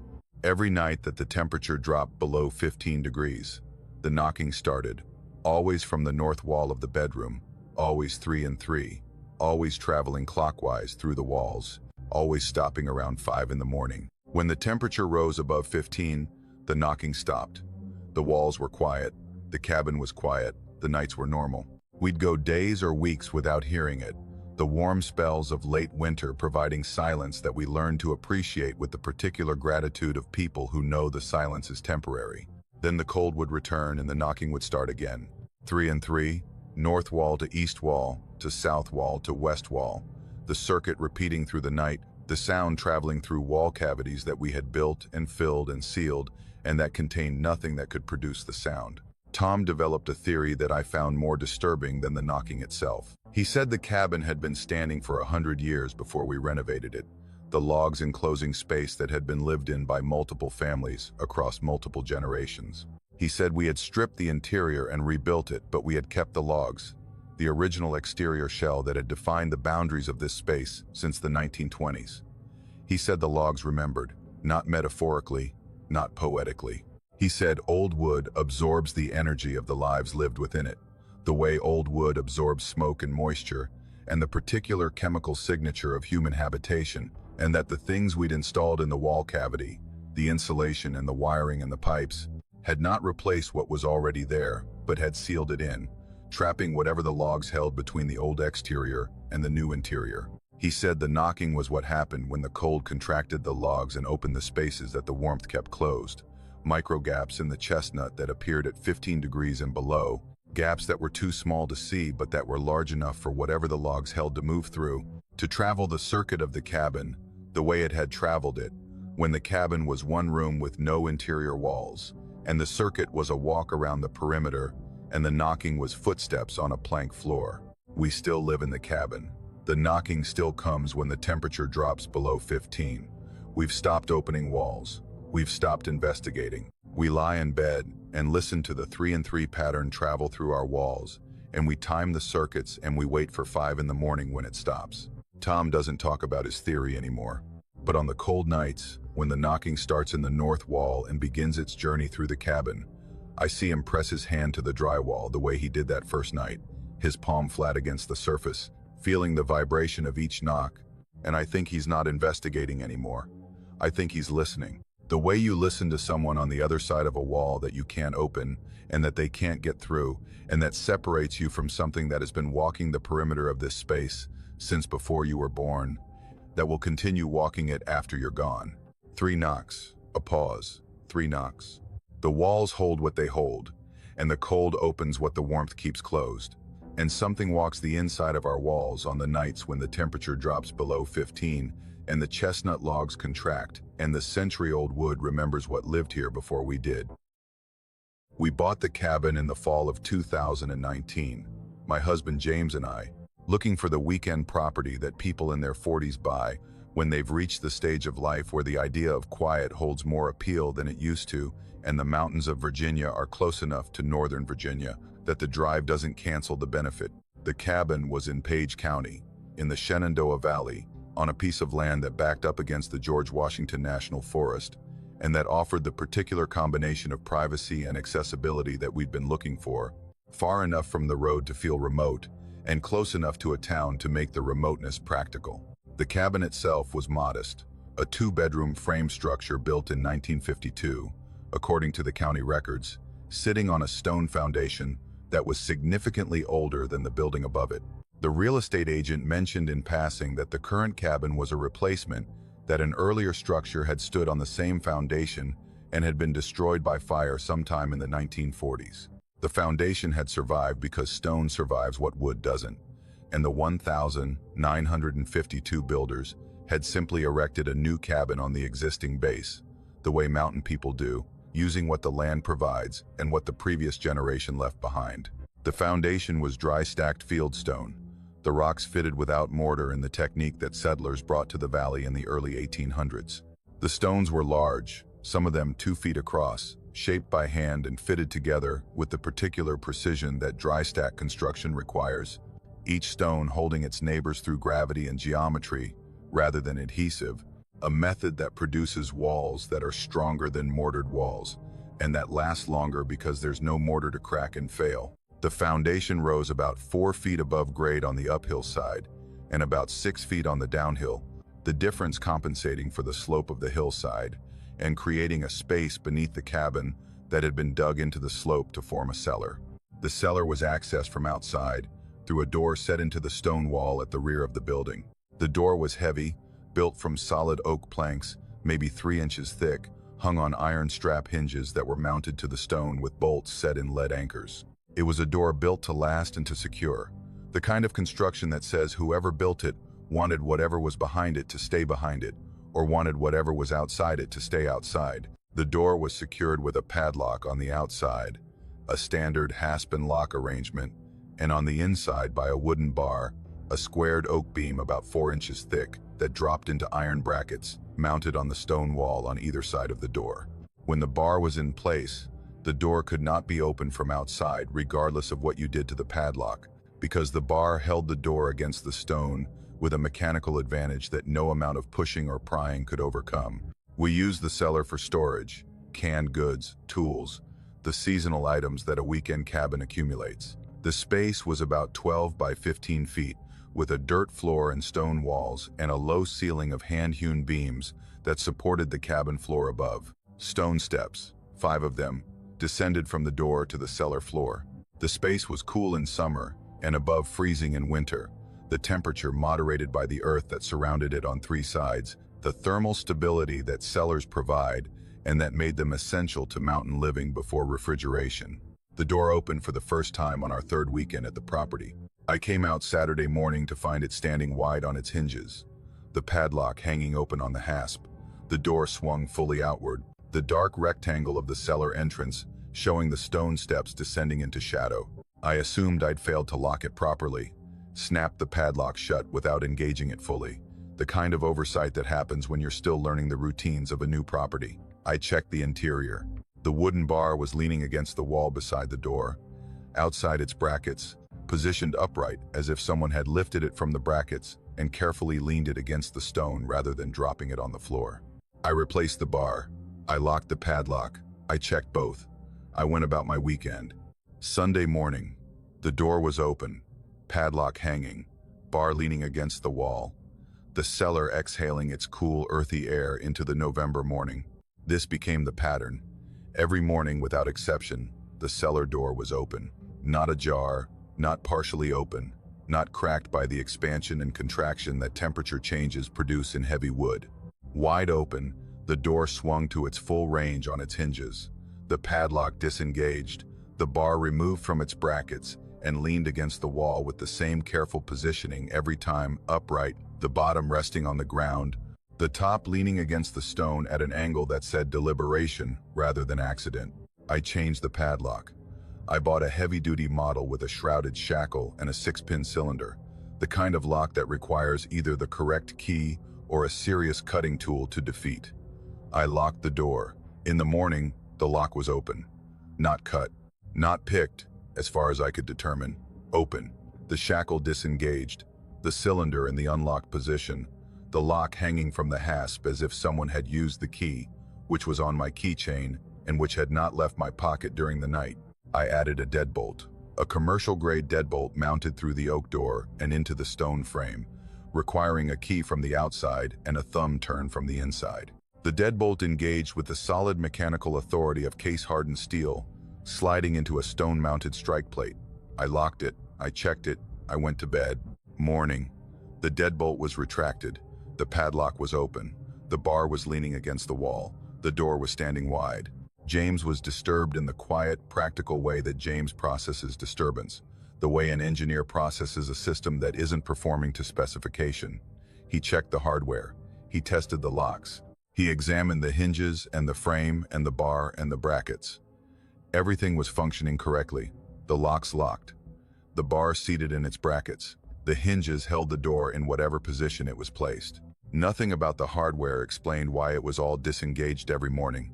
The locks unlocked, the bar removed, the door open. I installed a security camera, a battery-powered unit with night vision, mounted on the back wall of the cabin about 10 feet from the cellar door, aimed to capture the full door and the hardware and the steps below. I set it to record continuously from sunset to sunrise. The first night's footage showed 10 hours of nothing. The cellar door in the green-gray palette of infrared night vision, closed and locked, the padlock visible on the hasp, the stone wall and the ground around the door undisturbed. Nothing moved. No animal approached. No figure appeared. The door stayed closed until 3:17 a.m. At 3:17, the padlock moved. The shackle lifted from the locked position, rising smoothly from the body of the lock, as if the cylinder had been turned by a key, the motion fluid and unhurried, the lock disengaging with the mechanical precision of hardware being operated by someone who knew exactly how it worked. No hand was visible, no figure, no shadow, no disturbance of any kind. The lock simply opened, the shackle rising and swinging free of the hasp, the lock hanging open. 6 seconds later, the deadbolt retracted. I could hear it on the audio, the distinctive sound of a deadbolt sliding out of its strike plate, the steel withdrawing into the door with the smooth action of a well-installed lock being operated from the inside. The thumb turn on the interior face of the deadbolt was rotating. I could see the bolt moving in the gap between the door and the frame, but there was nothing on the interior side to turn it. The cellar was dark. The camera's angle showed the top of the stone steps descending into the blackness below, and nothing was visible on those steps, or in the darkness beyond that could have reached the thumb turn and operated it. Then the bar. The wooden bar, the 4-inch oak beam that weighed maybe 20 pounds and that sat in iron brackets on either side of the door, began to rise. Slowly, steadily, lifting from its brackets with the deliberate care of something that was performing a task it had performed many times, the bar rising vertically until it cleared the brackets, and then tilting, leaning to the right, descending with controlled motion until it rested against the stone wall beside the door, in the exact position I found it every morning, upright, angled, placed there with the careful specificity of a habit. The door swung open. Slowly, the heavy oak panels moving outward on the iron hinges, the motion smooth and even, the door traveling its full arc and coming to rest in the position that I found it every morning, wide open, the cellar's dark interior exposed to the night air. A breath of cold came out, visible in the infrared as a slight shift in the air temperature at the threshold, the cellar exhaling its stored coolness into the warmer night. The entire sequence took about 45 seconds. Padlock, deadbolt, bar, door, a specific order, an operational sequence, performed with the practiced efficiency of someone who had been opening this door every night for a very long time, and who had developed a routine that accounted for every piece of hardware that the current owners had installed, and every piece that the previous owners had installed before them. I watched the footage 4 times. I watched it in real time and in slow motion. The hardware operated itself at 3:17 a.m. with the smooth, mechanical precision of locks being unlocked by invisible keys, and bars being lifted by invisible hands, and a door being opened by invisible intent. The camera showed what the camera could show, which was the physics of the event. It could not show the agency. Something opened the cellar door at 3:17 every morning, and the camera could document the opening but could not document the opener. We consulted the previous owners. The couple who'd sold us the property, who'd owned it for 12 years, listened to my description with an expression that I recognized from the neighbors and from the hardware store owner, and from everyone in the valley who'd had any connection to the property. The expression of people who knew, who'd experienced the same thing, and who had chosen not to mention it during the sale, because some things about a house are better discovered than disclosed. They confirmed it. The door had opened every morning for the entire 12 years of their ownership. They'd tried everything we'd tried: locks, bars, cameras, chains. The door opened at the same time every night regardless of what was done to prevent it. They'd stopped fighting it in the second year. They'd started leaving the door unlocked at night, eliminating the hardware that the seller was going to defeat anyway, and in the morning they'd close the door and go about their day, knowing it would be open again the next morning. They said the previous owners before them had reported the same thing, and the owners before that.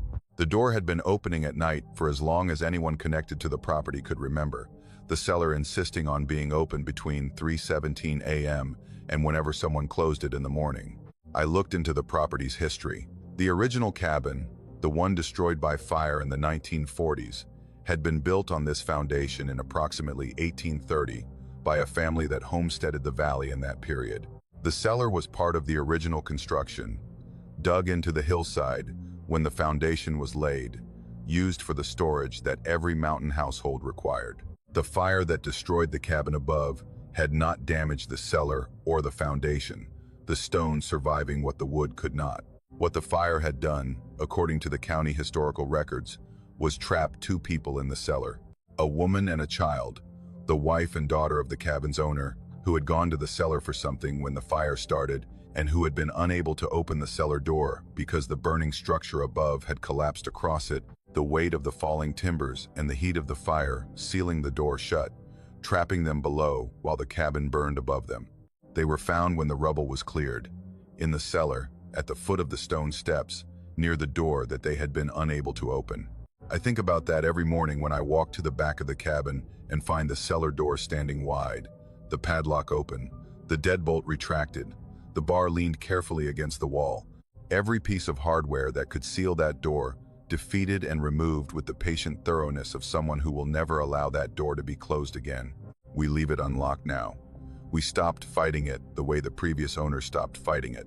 The door opens at 3:17 every morning, and we close it when we get up, and we don't discuss it because discussing it requires acknowledging what the history implies and what the camera confirms and what the door demonstrates every night with the quiet persistence of a mechanism that has been operating for 80 years. The cellar door opens because someone needs it open. Someone who was in the cellar when the door was sealed by fire and who died because the door wouldn't open, and who will spend every night for as long as the cellar exists, making sure it never happens again. Every lock we install is undone. Every bar we place is lifted. Every door we close is opened. At 3:17, every night, the door swings wide and the cellar breathes, and somewhere in the stone and the dark and the memory of what happened beneath a burning cabin in the 1940s, a woman lifts a bar and turns a lock and opens a door that will never be sealed again. Not while she's there, not while she remembers. And the door opens, and the cold air rises, and the morning finds it standing wide, the way it will be standing wide tomorrow morning and the morning after, and every morning. For as long as this foundation holds the cellar that holds the memory of a woman who couldn't get out, and who has been getting out every night, since opening the door that fire sealed, lifting the bar that collapsed timbers held, defeating every lock that living hands install. Because the door will not be closed, not at 3:17, not ever again. I've been managing the cabin for 7 years, which in the vacation rental business is long enough to have developed a particular relationship with a property that goes beyond professional maintenance into something more personal. The familiarity of someone who has cleaned every surface and repaired every fixture and walked every room so many times that the space has become an extension of your own domestic awareness. I know where the floor creaks. I know which window sticks in humidity. I know the sound the wood stove makes when the damper is half open versus fully open, the different voices of the draw depending on the wind direction. The cabin is not mine, but I know it the way you know something you've taken care of for a long time, and taking care of it has become part of who I am professionally and, if I'm honest, personally. The cabin sits in the mountains of western North Carolina, about 8 miles from the nearest town, on a ridge that offers the kind of views that vacation rental photographs are designed to showcase, the layered blue ridges receding into the distance, the valley below filled with forest that changes color 4 times a year, and that provides the visual backdrop for the experience that the guests are paying for. The structure is a log cabin, built in the 1990s but designed to evoke something older, the kind of mountain retreat that people from Charlotte and Atlanta and Raleigh imagine when they think about getting away to the mountains. 2 bedrooms, a loft, a kitchen with modern appliances behind period-appropriate cabinet faces, a great room with a stone fireplace and a wood stove, and the high ceilings and exposed beams that say cabin without saying uncomfortable. The owner lives in Florida. He bought the property as an investment and has been to the cabin maybe 3 times in the 7 years I've managed it. The arrangement works because he trusts my judgment and because the cabin generates enough revenue to justify the management fee, and because neither of us has a reason to change a system that functions smoothly. I handle everything: bookings, turnovers, maintenance, guest communications, the full spectrum of property management that a vacation rental requires. The guest book was the owner's idea. A leather-bound journal with blank pages, positioned on the coffee table in the great room, with a small card beside it that read, "Please share your memories." The concept was standard. Most vacation rentals have some version of it, a way for guests to leave a record of their stay that future guests can read, the accumulated testimony of strangers who shared a temporary space and who wanted to say something about the experience before they left. I read every entry as part of my turnover routine, not for sentimentality but for information, because guests sometimes note problems in the guest book that they don't mention in their online reviews or their departure messages. A dripping faucet, or a sticking door, or a bird that got into the loft through a gap they found and that I need to fix. The entries were what you'd expect. Families describing their vacations with the cheerful generality of people who had a good time and want to say so. Couples noting anniversaries or honeymoons. Hikers documenting trails they'd walked, restaurants they'd tried, waterfalls they'd found. The occasional complaint disguised as a suggestion. The occasional drawing by a child.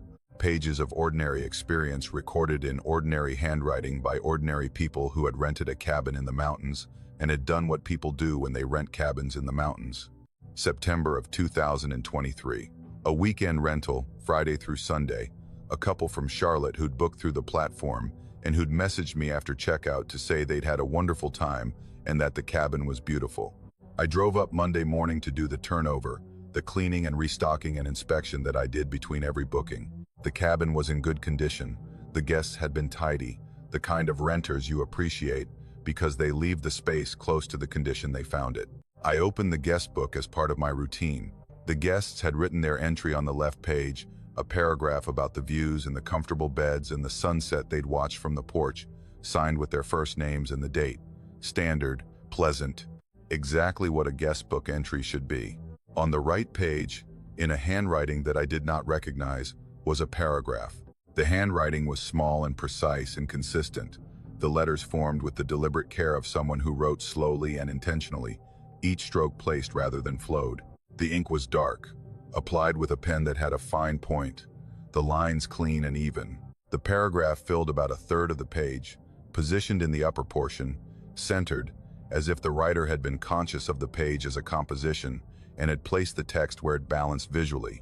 I read it standing in the great room with the morning light coming through the east windows and the smell of cleaning products in the air, and the particular post-departure silence of a cabin that has been occupied and is now empty.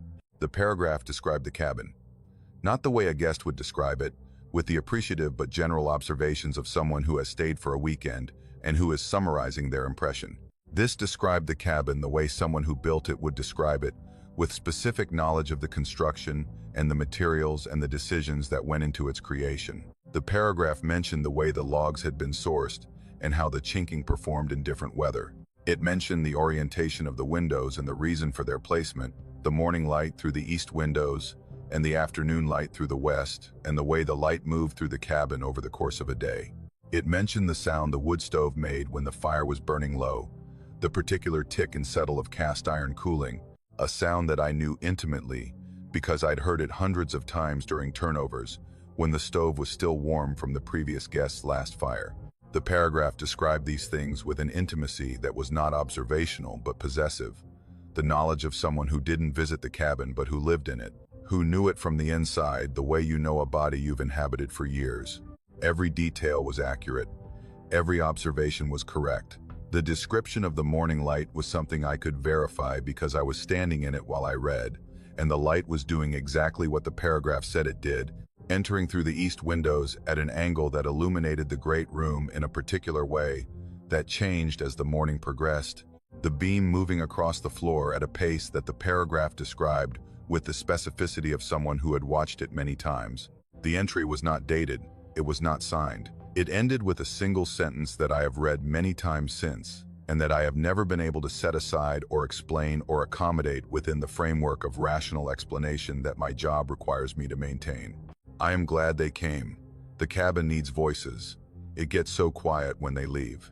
I stood in the great room and read that sentence 3 times, and then I closed the guest book and finished the turnover, and drove home and sat in my kitchen and thought about handwriting. I compared it to the guest's entry on the facing page. Completely different. The guests had written in the loose, quick hand of people who write for communication rather than craft. The other handwriting was precise and deliberate in a way that suggested a different era of penmanship, the kind of writing that people produced when writing was taught as a skill and practiced as an art. I checked the cabin's alarm system. The property had a security system that logged entries and exits, a keypad at the front door that recorded the code and the time whenever it was activated or deactivated.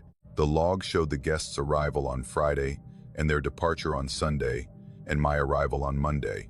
No other entries, no other activations. Between the guests' departure and my arrival, the cabin had been locked and armed and undisturbed. I checked the windows, all locked from inside, the latches engaged, the screens intact.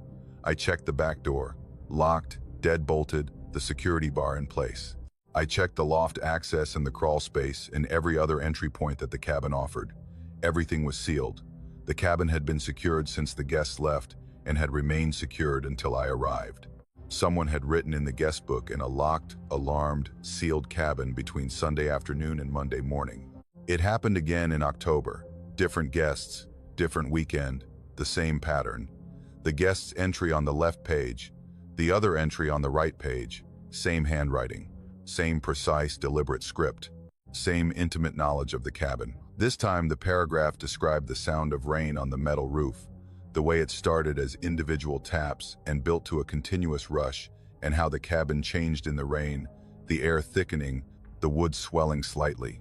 The particular smell that the cabin produced when the moisture activated the oils in the logs. The paragraph was beautiful.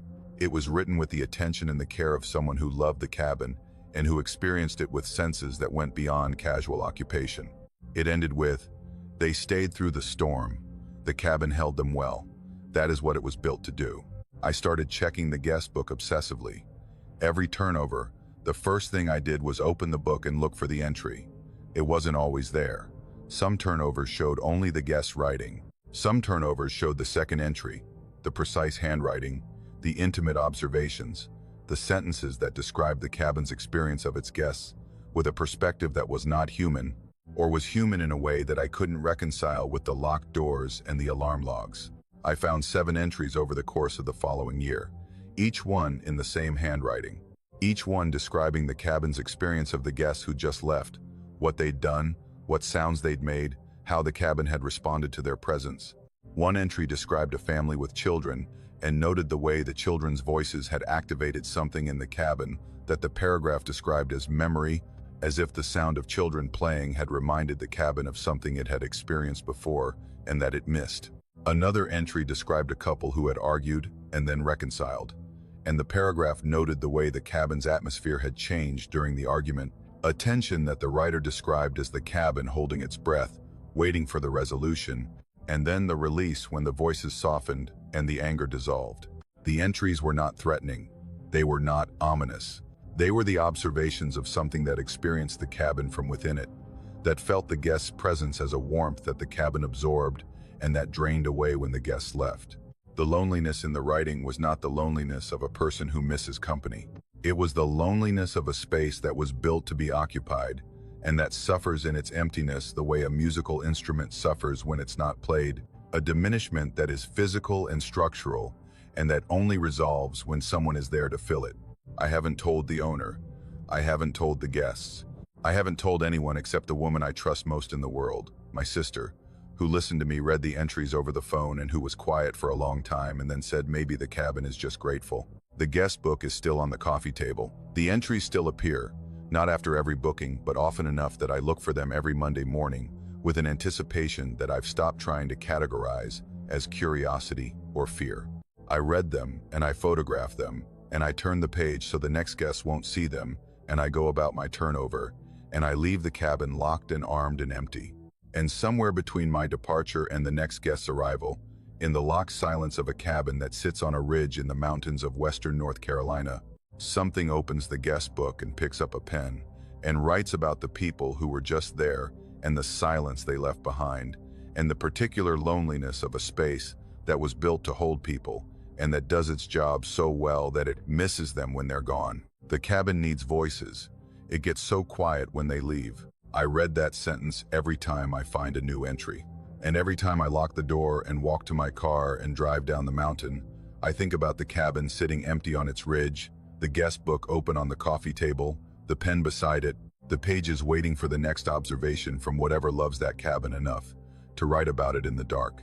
And I wonder if it's writing right now, in the silence, in the locked room, in the particular loneliness of a Tuesday afternoon when no one is booked and the cabin is empty and the light is moving through the windows the way the light has always moved, observed by something that watches it and appreciates it and writes about it with a love that I have never been able to feel for any space I've inhabited.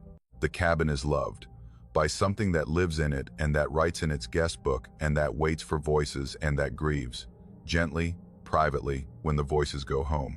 And I take care of it. I clean it and maintain it and prepare it for the next guests who will fill it with the sounds and the warmth that the cabin needs. And between guests, something takes care of it too, in its own way, with a pen and a guest book and the patient, precise handwriting of something that